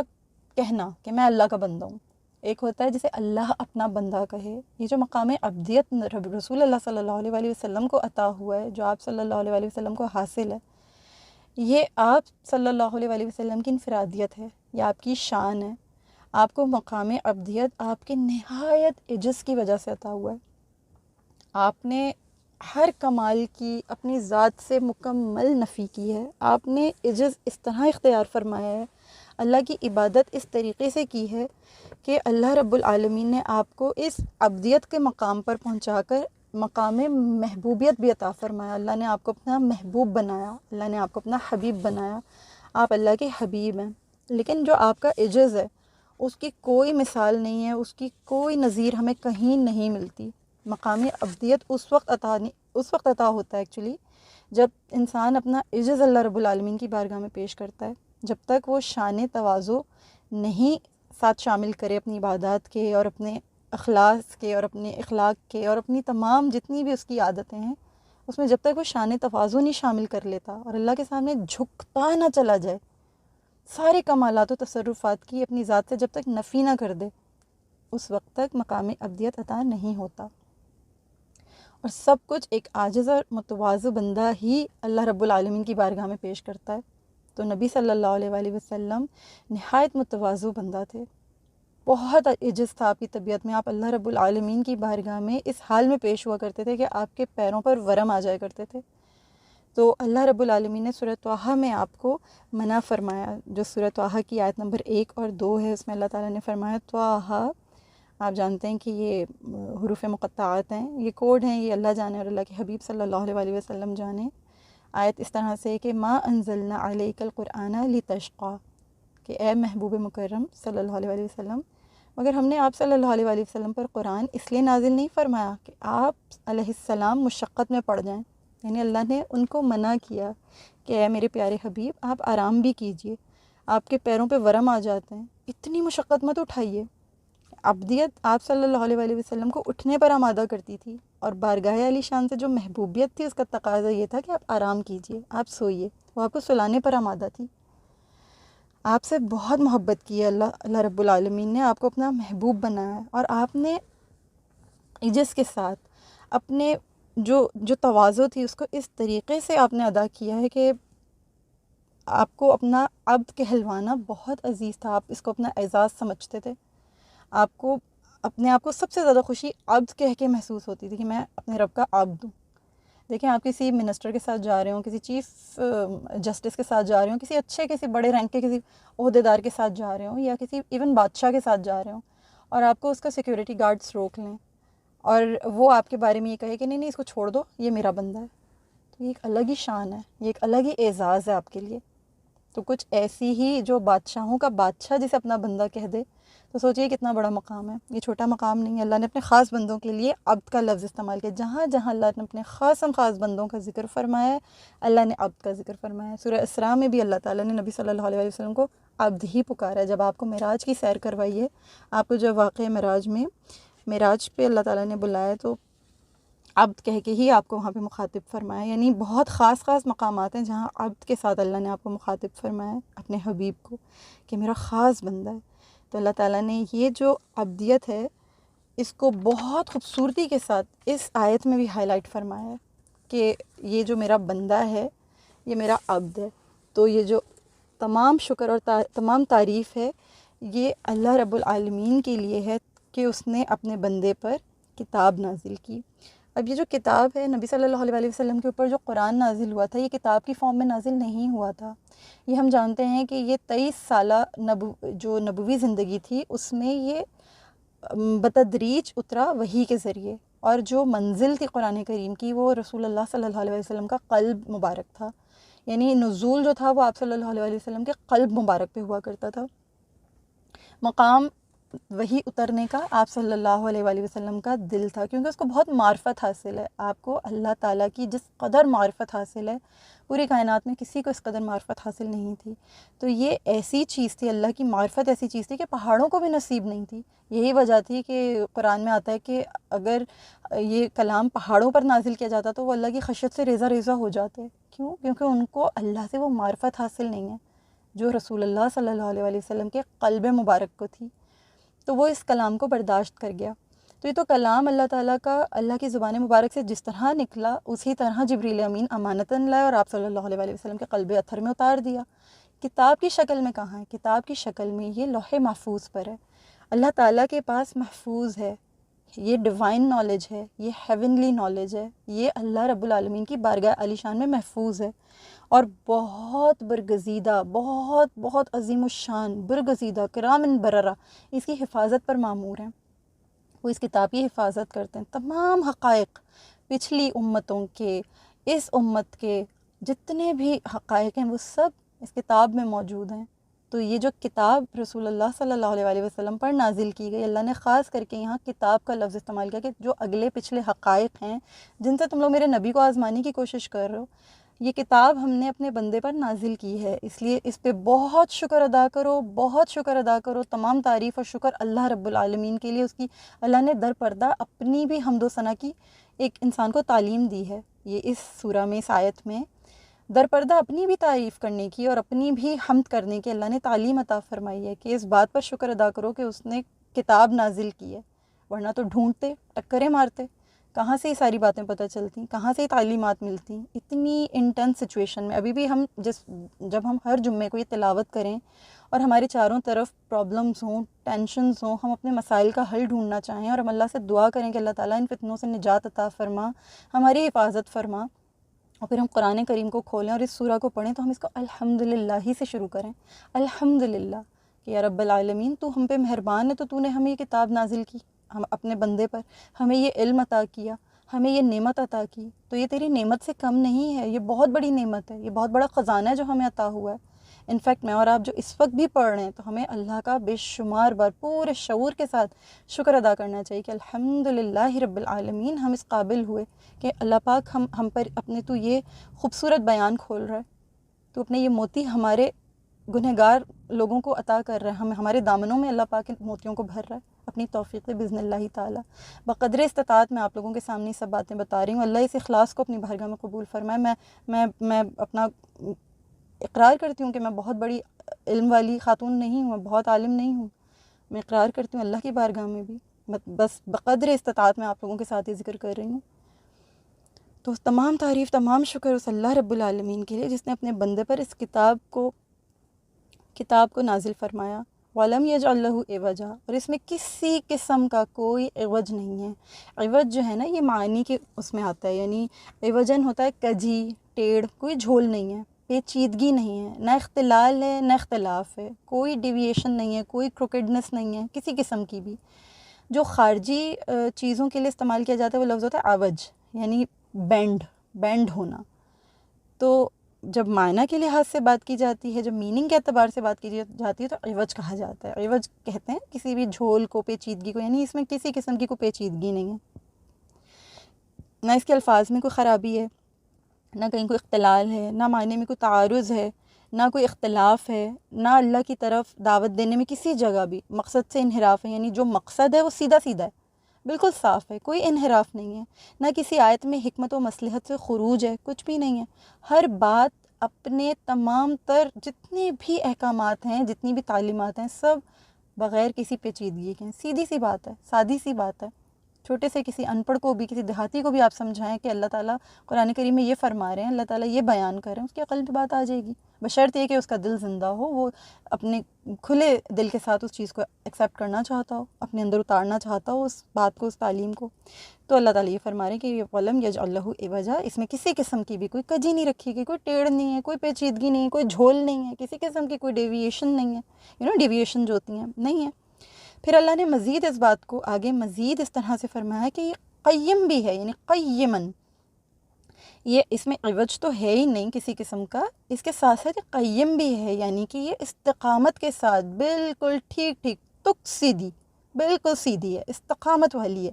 کوئی نہ ادھر جاتی ہے بات نہ ادھر جاتی ہے، بالکل سیدھی بات ہے، بالکل سٹریٹ ہے، بہت معتدل قسم کا کلام ہے، اس میں ہر احکام کے اندر بالکل اعتدال رکھا گیا ہے، معتدل قسم کی ہے، عدل کے ساتھ اور بڑے ہی صحیح طریقے کے ساتھ اس کو لے کر چلا گیا۔ حضرت ابن عباس رضی اللہ تعالیٰ عنہما نے فرمایا کہ یہ کلام معتدل ہے، یعنی یہ جو قیمن ہے نا،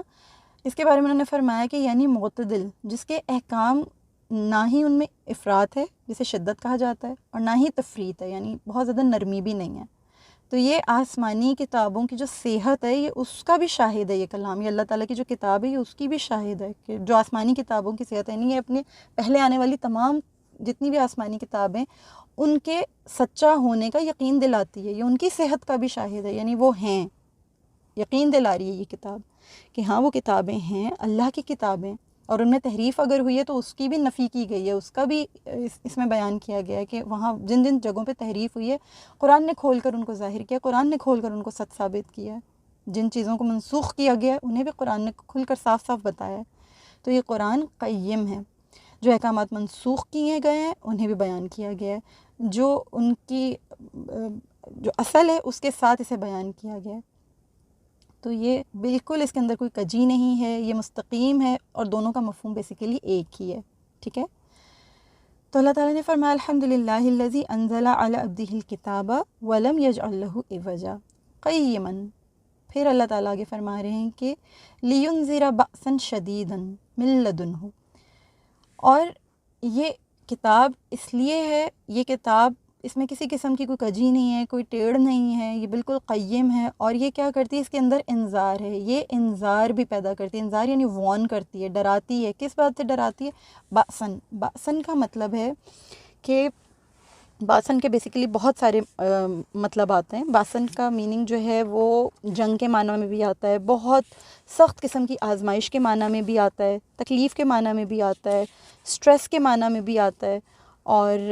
آپ یہ کہہ لیجئے کہ پنشمنٹ کے معنی میں آتا ہے، جنگ کے معنی میں آتا ہے، وائلنس کے معنی میں آتا ہے، بہت بڑی گریٹ ملٹری یعنی وہ ہو، مائٹ ہو، اس کے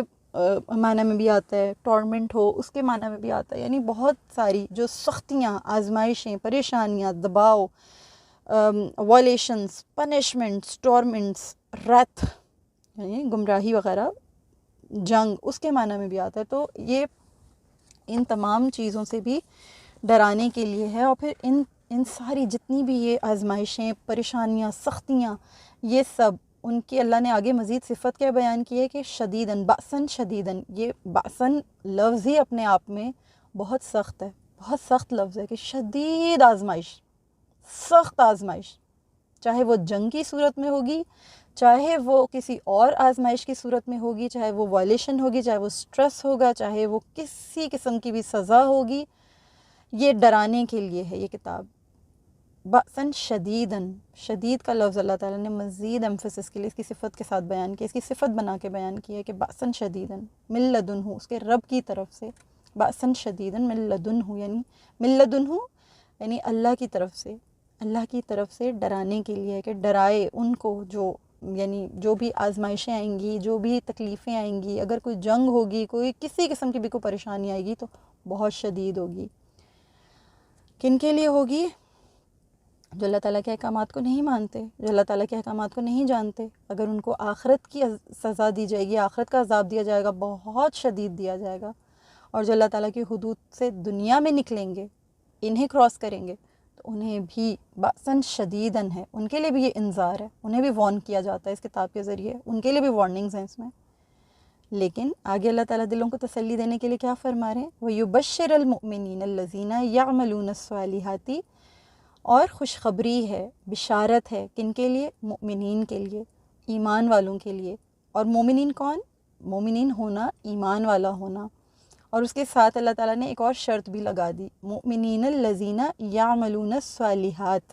جو نیک اعمال کرتے ہیں، جو نیک عمل کرتے ہیں۔ گویا ایمان والا ہونا کافی نہیں ہے، ایمان والا ہونے کے ساتھ ساتھ اعمال والا ہونا بھی ضروری ہے۔ ایمان ہو اور اعمال نہ ہو، نیک اعمال نہ ہو،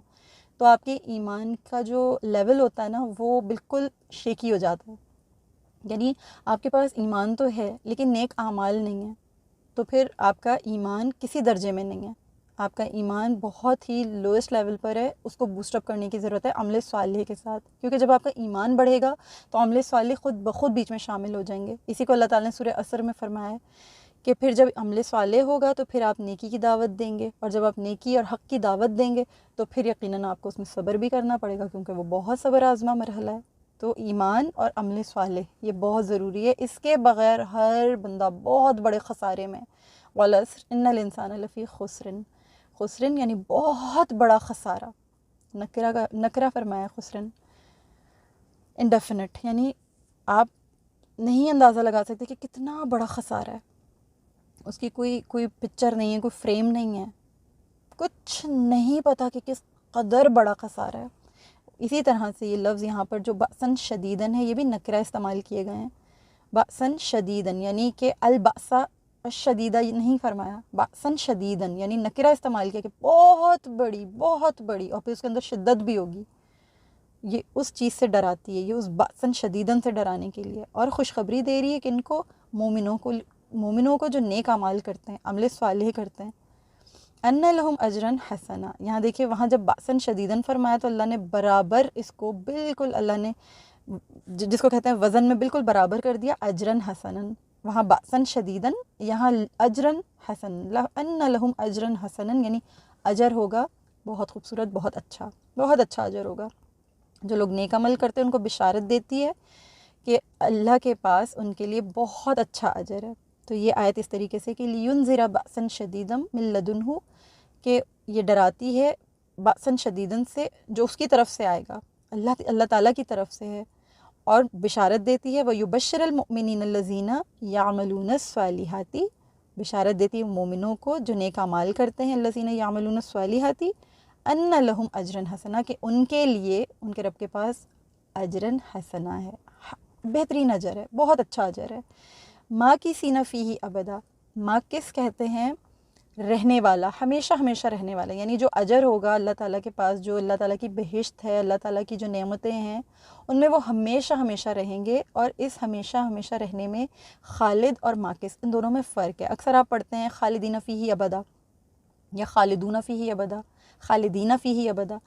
خلد کے اندر، خالد کے اندر، خالدن کے اندر ہمیشگی کا جو ہے مفہوم پایا جاتا ہے، یعنی جس حال میں ہوں گے اس حال میں رہیں گے، خوشحال ہوں گے خوشحال ہی رہیں گے، کسی بھی فارم میں ہوں گے وہ اسی فارم میں اس حال میں رہیں گے، اس میں ہمیشگی ہے، اس میں دوام ہے، دوام کا اس کے اندر مفہوم پایا جاتا ہے۔ ماکث میں کیا ہوتا ہے کہ ہمیشگی تو ہے ہی ہے، ہمیشگی کی کیا اللہ تعالیٰ نے فرمایا کہ ہمیشگی تو ہے، کیونکہ آگے ابداً فرما دیا، فیہ ابدا، کسی نہ فیہ ابدا، اس میں رہیں گے، مقیم رہیں گے، اور کس طرح رہیں گے کہ جس حال میں رہنا پسند کریں گے۔ یعنی بعض اوقات کیا ہوتا ہے کہ ہم اپنی کمرے کی سیٹنگ سے اکتا جاتے ہیں، ہمارا دل چاہتا ہے اپنے کمرے کی سیٹنگ کو چینج کر دیں، تو ہم اپنے کمرے کی سیٹنگ کو چینج کر دیتے ہیں، پھر تھوڑے دنوں کے بعد دل چاہتا ہے یار یہ سیٹنگ ابھی تھوڑا بور کر رہی ہے، چلو تھوڑا سا اور چینج کرتے ہیں، یار یہ کرٹنس بور کر رہے ہیں، کرٹنس چینج کر دیے، یہ وال ہینگس چینج کر دیتے ہیں، کلر کمرے کا پینٹ چینج کر دیتے ہیں، تو ہمارا کیا دل چاہتا ہے؟ چینج۔ اللہ کی نعمتوں میں جب جائیں گے، وہاں جب بہشتوں میں جائیں گے، تو اگر ہمارا دل چاہے گا کہ اب اس ماحول کو تھوڑا سا اور بیوٹیفل کر دیں، اس کو تھوڑا سا چینج کر دیں، یا کچھ اور کرنے کو دل چاہ رہا ہے، کچھ نیا خوبصورت، تو جس حال میں چاہیں گے اس حال میں رہیں گے، ہوں گے تو نعمتوں میں، لیکن اپنی مرضی، اپنی خوشی، اپنی رضا کے ساتھ جس طرح چاہیں گے اس حال میں رہیں گے، اپنی اپنی خوشی کے مطابق، اپنی اپنی تباہ کے مطابق۔ تو سبحان اللہ العظیم، خالدینہ میں اور ماں کی سینہ میں یہ فرق ہے۔ تو یہ بہت بڑا اجر ہے کہ ماں کی سینہ فیہ ابدا، ابدا سے مراد یہ کہ ابداً یعنی ابدا، اس سے مراد یہ ہے کہ ہمیشہ ہمیشہ، جو کبھی منقطع نہیں ہوگا، ہمیشہ اس میں رہیں گے، کبھی منقطع نہیں ہوگا۔ جو مدت ہے، جتنی مدت وہ وہاں رہیں گے، یعنی اتنی بڑی مدت ہے جو کبھی منقطع ہوگی ہی نہیں۔ یہ بشارت ہے، جو لوگ اچھے کام کرتے ہیں، نیک اعمال کرتے ہیں، ان کے لیے بشارت ہے۔ اچھے ثواب سے مراد ہے جنت اور اللہ کی خوشنودی، یعنی اللہ کی خوشنودی دنیا میں ملے گی، اور ثواب جو جنت ہے ثواب کی شکل میں آخرت میں ملے گی۔ پھر اگلی آیت ہے کہ وَيُنذِرَ الَّذِينَ قَالُوا اتَّخَذَ اللَّهُ وَلَدًا، اور یہ کتاب ڈرائے، تاکہ ان لوگوں کو ڈرائے جو کہتے ہیں کہ نعوذ باللہ اللہ اولاد رکھتا ہے۔ وَيُنذِرَ الَّذِينَ، انذار یعنی کہ وارننگ، ڈرانا، خوف زدہ کرنا۔ وَيُنذِرَ الَّذِينَ، نذیرا، رسول اللہ صلی اللہ علیہ وسلم کو اسی لیے کہا جاتا ہے نا، مبشرا و نذیرا، یعنی آپ بشارت دینے والے اور ڈرانے والے، تو نذیر سے ہے۔ وَيُنذِرَ الَّذِينَ قَالُوا اتَّخَذَ اللَّهُ وَلَدًا، یعنی اس کتاب کے ہی بارے میں بیان کیا جا رہا ہے، کتاب ہی کے بارے میں یہ باتیں چل رہی ہیں کہ، اور یہ ڈراتی ہے کن کو، یعنی انذار پیدا کرتی ہے کن کے لیے، جو یہ کہتے ہیں قَالُوا اتَّخَذَ اللَّهُ وَلَدًا، جو یہ کہتے ہیں کہ اللہ کی کوئی اولاد ہے، اتخذ اللہ ولد، نہ اس کی کوئی دلیل ہے ان کے پاس، نہ ان کے پاس اس کی، ان کے باپ دادا کے پاس کوئی دلیل تھی، کیونکہ ان کے پاس علم نہیں ہے۔ ما لہم بہ من علم ولا لآبائہم، نہ ہی ان کے پاس اس بات کی کوئی دلیل ہے، نہ ان کے باپ دادا کے پاس اس بات کی کوئی دلیل تھی، ان کے پاس اس چیز کا کوئی علم ہی نہیں ہے، کوئی علم نہیں ہے ان کو کہ ان کی جو بات ان کے منہ سے نکلتی ہے وہ کتنی بڑی ہے۔ یعنی کبرت کلمتن تخرج من افواہہم، کبرت بہت بڑی بات ہے، کبرت کلمتن بہت بڑی بات کہتے ہیں، یہ بہت بڑی بات کہتے ہیں جو ان کے منہوں سے نکلتی، تخرج اخراج سے ہے، اخراج یعنی نکلنا، من افواہہم، جو ان کے منہوں سے نکلتی ہے، تخرج من افواہہم، جو ان کے منہوں سے نکلتی ہے، یعنی انہیں اس بات کا کوئی علم ہی نہیں ہے، نہ ان کے باپ دادا کو تھا۔ اللہ کو صاحب اولاد قرار دے دینا شدید ترین کفر ہے، شدید ترین۔ ان یقولون الا کذبا، یقیناً یہ بات یہ سراسر جھوٹ بکتے ہیں، یہ جو بات ان کے منہ سے نکلتی ہے، تخرج من افواہہم ان یقولون الا کذبا، یقیناً سراسر جھوٹ ہے، صرف اور صرف بکواس ہے جو اپنے منہ سے نکالتے ہیں۔ یعنی اللہ کو صاحب اولاد قرار دینا شدید ترین کفر ہے۔ اسی شدت کفر کو ظاہر کرنے کے لیے خصوصیت کے ساتھ ان لوگوں کا، یعنی ان لوگوں کو ڈرانے کا ذکر کیا گیا ہے جو اللہ تعالیٰ کی اولاد یعنی کسی کو قرار دیتے ہیں۔ ما لہم بہ من علم سے کیا مراد ہے کہ ان کو علم ہی نہیں ہے اس بات کا، مطلب یہ کہ جو بات زبان سے نکالتے ہیں اور جو عقیدہ یہ رکھتے ہیں، اس کی حقیقت کا ان کو کوئی علم نہیں ہے، محض جہالت ہے یا توہم پرستی ہے، یا دوسروں کی تقلید میں یہ ایسا کہتے ہیں۔ خود ان کو اس کلام کی مراد نہیں معلوم، انہیں نہیں پتہ کہ نسبی باپ بیٹے میں کیا مطلب کس طریقے کی یہ بات کرتے ہیں، نسبی باپ بیٹا کیا ہوتا ہے، انہیں نہیں پتہ یہ بات۔ اگر ان کو اس لفظ کی مراد معلوم ہوتی اور نسبی باپ بیٹا مراد ہوتا تو ایسا لفظ کبھی نہیں بولتے۔ یہ بات جو ان کی زبانوں سے نکل رہی ہے بڑی کفریہ ہے، یعنی اس سے مخلوق کا خالق جیسا ہونا بن جاتا ہے، یعنی اللہ تعالیٰ کو یہ مخلوق کے لیول پر لے آتے ہیں، اور کتنے جاہل لوگ ہیں، یہ بالکل بے علمی میں، لا علمی میں، جہالت میں یہ بات کہتے ہیں۔ اللہ کے ساتھ مخلوق کو شریک کرنا یا اللہ کو محتاج ظاہر کرنا کہ اللہ تعالیٰ کو کوئی بیٹا چاہیے یا اس کو کوئی جانشین چاہیے، اللہ کو تو ان چیزوں کی حاجت ہی نہیں ہے، اللہ تعالیٰ تو سبحان ان چیزوں سے پاک ہے، تو اللہ کو تو ان چیزوں کی حاجت نہیں ہے۔ یہ سراسر ایسی بات کرتے ہیں جو بہت بہت بڑی ہے، بہت ہی کفریہ کلمہ ہے جو ان کے منہ سے نکلتا ہے، تخرج من افواہہم ان یقولون الا کذبا، یہ سراسر جھوٹ بکتے ہیں۔ کامن سینس کی بات ہے کہ مخلوق کو تو اللہ تعالیٰ نے اولاد دی، اس کی نسلیں بھی چل رہی ہیں، تو خالق کو اگر استغفر اللہ العظیم یہ سمجھتے ہیں کہ خالق کے پاس بھی اولاد ہے، تو خالق کی نسل کہاں ہے؟ یعنی بڑی ہی بیوقوفوں والی بات ہے جو ان کے دماغوں میں یہ عقیدہ ہے کہ اللہ کی بھی کوئی اولاد ہے، اللہ کا بھی کوئی بیٹا ہے، یا اللہ کی بھی کوئی جانشین ہے اللہ کا بھی، تو پھر اللہ کی نسل کہاں ہے؟ دکھائیں، ثابت کریں۔ نہیں ہے، یہ بات ہے ہی سراسر جھوٹ، اور یہ بہت کفریہ کلمہ ہے، استغفر اللہ العظیم، اور یہ اس لیے کہتے ہیں کیونکہ ان کو علم نہیں ہے، نہ ہی ان کے باپ دادا کو اس کے بارے میں کوئی علم تھا۔ پھر آپ صلی اللہ علیہ وآلہ وسلم کو ایک بہت خوبصورت اللہ تعالیٰ نے نصیحت فرمائی، ایک بہت پیاری سی تھپکی دی، ایک بہت خوبصورت انداز میں نبی اکرم صلی اللہ علیہ وآلہ وسلم کو اللہ نے دلاسا دیا آیت نمبر 6 میں۔ ہوا کیا تھا کہ رسول اللہ صلی اللہ علیہ وآلہ وسلم کے لیے ان لوگوں نے بہت زیادہ، ظاہر سی بات ہے، تنگ کی ہوئی تھیں۔ سرداران قریش جو تھے یہ ایمان نہیں لے کر آتے تھے اور یہ بہت زیادہ تنگ کرتے تھے، تو رسول اللہ صلی اللہ علیہ وآلہ وسلم اس بات کے لیے بہت غم کھاتے تھے، بے انتہا غم کھاتے تھے۔ آپ اتنی محبت فرماتے تھے، آپ اتنے بہترین قائد تھے، اتنے بہترین شاندار لیڈر تھے کہ آپ کے دل کو غم لگا ہوا تھا کہ میں کسی طریقے سے ان کو بچا لوں، یہ میری بات سن لیں، یہ ایمان لے آئیں، یہ اللہ کی جتنی بھی تعلیمات ہیں ان پر عمل کریں اور اس گناہ سے، اس معصیت سے، شرک سے یہ بیزاریت ظاہر کر کے جنت کے مسافر بنیں، یہ جنت کی راہوں کے مسافر بنیں، یہ جہنم سے بچ جائیں، کسی طریقے سے بچ جائیں۔ غمگین ہوتے تھے آپ صلی اللہ علیہ وآلہ وسلم، ریش مبارک تر ہو جایا کرتی تھی، آپ اتنا رویا کرتے تھے، اتنا غم آپ محسوس کیا کرتے تھے، آپ دل سے محسوس کرتے تھے۔ یہ آپ کی سینسٹیوٹی کی علامت ہے کہ آپ کتنے سینسٹیو انسان تھے، نیچر وائز آپ کا دل کتنا ملائم اور کتنا نرم تھا اور کتنے ہمدرد تھے آپ، کہ جو آپ کے منہ پہ سراسر دشمنی کا اظہار کیا کرتے تھے آپ ان کا بھی غم کھایا کرتے تھے۔ فَلَعَلَّكَ بَاخِعٌ نَفْسَكَ، اللہ تعالیٰ نے فرمایا کہ فَلَعَلَّكَ بَاخِعٌ نَفْسَكَ عَلَىٰ آثَارِهِمْ إِن لَّمْ يُؤْمِنُوا بِهَٰذَا الْحَدِيثِ أَسَفًا، کہ اے حبیب صلی اللہ علیہ وآلہ وسلم یوں محسوس ہوتا ہے کہ آپ اپنے آپ کو ہلاک ہی کر لیں گے، آپ اپنی جان کو ہلاکت میں ہی ڈال دیں گے۔ باخِعٌ بخا سے ہے، یعنی ہلاکت میں ڈالنا، اور ہلاکت میں اس طرح ڈالنا کہ بہت غم و غصے کے ساتھ ہلاکت میں ڈالنا، غم، بے انتہا تکلیف، ایک دکھ جو آپ صلی اللہ علیہ وآلہ وسلم کے دل کو لگا ہوا تھا، ایک روگ جسے کہتے ہیں، جسے یوں کہا جائے کہ کند چھری سے اپنے آپ کو ذبح کرنا، کہ کند چھری چلا بھی رہے ہیں اور ذبح بھی نہیں ہو رہے، وہ تکلیف، وہ غم آپ کے پیچھے انتہائی غم تھا کہ آپ اپنی جان کو ہلاکت میں نہ ڈال دیں۔ اللہ رب العالمین نے یوں فرمایا کہ اگر انہوں نے اس کلام کو نہیں مانا تو شاید آپ ان کے پیچھے انتہائی غم سے اپنی جان کو ہی ہلاک کر دیں گے۔ اسفا کا مطلب ہے انتہائی غم و غصہ، یعنی کوئی آپ کو چھوڑ کر چلا جائے، آپ کا بہت پیارا ہو، تنہا چھوڑ دے تو آپ کو اس کے فراق کا غم بھی ہو اور آپ اس پر صبر بھی نہ کر رہے ہوں، آپ کو اس پہ غصہ بھی آ رہا ہے اور وہ غم آپ کو تکلیف بھی دے رہا ہے، یعنی غم و غصے کی ایک ایسی ملی جلی کیفیت کہ جو آپ کو مطلب it leads to cause you death, اتنی تکلیف۔ تو اللہ تعالیٰ نے روکا نبی صلی اللہ علیہ وآلہ وسلم کو کہ اتنا غم ہے حبیب، اے میرے پیارے محبوب، حبیب مکرم، اتنا غم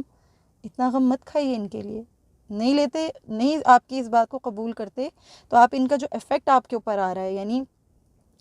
آپ فَلَعَلَّكَ بَاخِعٌ نَفْسَكَ عَلَىٰ آثَارِهِمْ، یعنی ان کا جو ایفیکٹ آپ کو مل رہا ہے، آثار یعنی ان کا جو ایفیکٹ ہے، جو ان کے رویے ہیں، جو ان کے انداز ہیں، جو ان کا انکار ہے، جو ان کا آپ کا ٹھٹھا اڑانا، آپ کا مذاق اڑانا ہے، یہ ساری چیزیں آپ اتنا غم مت کھائیں ان کا۔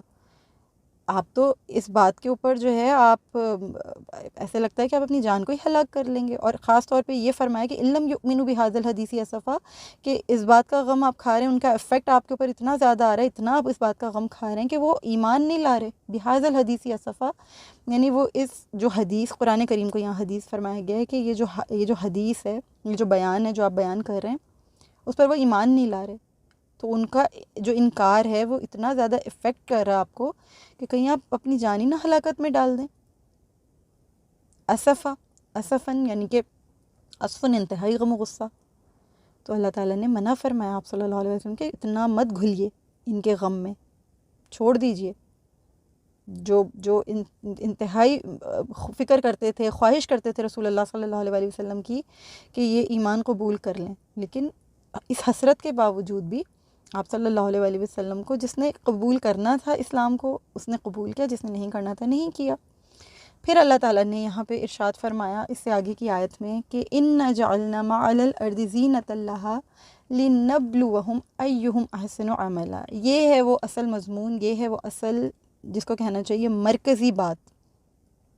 جو سورہ کہف میں اللہ پاک نے بیان فرمائی ہے کہ یقیناً ہم نے یہ جو دنیا ہے اس پر جو کچھ بھی آرائشیں ہیں، جو کچھ بھی اس کی زینت ہے، ہم نے اس کو کیوں بنایا ہے؟ دنیا کی تمام جتنی بھی ہم نے زینت بنائی ہے یہ اس لیے بنائی ہے لِنَبْلُوَهُمْ أَيُّهُمْ أَحْسَنُ عَمَلًا۔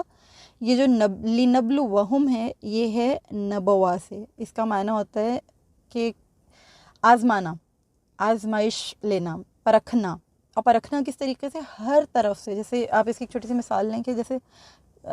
شامی کباب آپ شامی کباب سے ایک مثال لے لیں۔ شامی کباب کو جو آپ فرائی کرتے ہیں ایک سائڈ سے کرتے ہیں اور پھر اس کی دوسری سائڈ کو فلپ کرتے ہیں، یعنی کوئی بھی پیٹی، کوئی بھی کباب ایک سائڈ سے فرائی کیا، دوسری سائڈ سے فرائی کیا، دیٹس اٹ۔ سیخ کباب کے ساتھ کیا ہوتا ہے کہ سیخ کباب کا ہر طرف سے اس کو جو ہے ٹاس کرتے ہیں اور ہر طرف سے آپ اس کو جو ہے فرائی کرتے ہیں یا اس کو آپ سیکتے ہیں۔ تو لِنَبْلُوَهُمْ کے اندر وہ مفہوم ہے کہ ہر طرح سے پرکھیں گے، ہر ایک طرح سے پرکھیں گے کہ اپنے عمل کے لحاظ سے کون سب سے بہترین ہے۔ یعنی ہم جانچ لیں یہ زینت جو ہے دنیا کی ہم نے یہ اس لیے بنائی ہے، یہ ساری زینت، یہ سارا جتنا بھی اس کی سجاوٹ ہے، جو کچھ بھی اس کے اوپر ہے، جو کچھ بھی ہم نے یہاں پہ بنایا ہے، سجایا ہے، یہ صرف اس لیے، یہ رنگینیاں، یہ ساری چیزیں تاکہ ہم انسانوں کو پرکھیں، ان کو آزمائیں کہ عمل کے لحاظ سے کون بہترین ہے، کون اس کے اندر بالکل انوالو ہو گیا، اپنے رب کو بھول گیا کہ یہ جو کچھ بھی ہے بس یہی ہے۔ جیسے کفار کی زندگی کے معاملات ہیں کہ جو ہے یہی، اور یہی دجل آج کل ایمان والوں کے اندر بھی، کہ دنیا کی زندگی میں اتنے مست ہیں، اتنے مگن ہیں کہ انہیں کچھ نہیں پتہ ہم کہاں جا رہے ہیں۔ یعنی عمل کے لحاظ، یعنی اس لیے نبلوہم ایہم احسن عملا میں اللہ تعالیٰ نے بیسیکلی کیا فرمایا ہے کہ ہم ہر طرح سے تاکہ ہم جانچ لیں ہر طرح سے زمین کی چیزوں کا استعمال کون مومن ہو یا کافر ہو اچھے طور پر کرتا ہے۔ بیسیکلی اس میں یہ مفہوم ہے کہ سب سے بہترین استعمال کرنے والا وہی ہوگا جو ان چیزوں کا حریص اور ان پر فریفتہ نہ ہو اور قدر ضرورت پر قناعت کر لے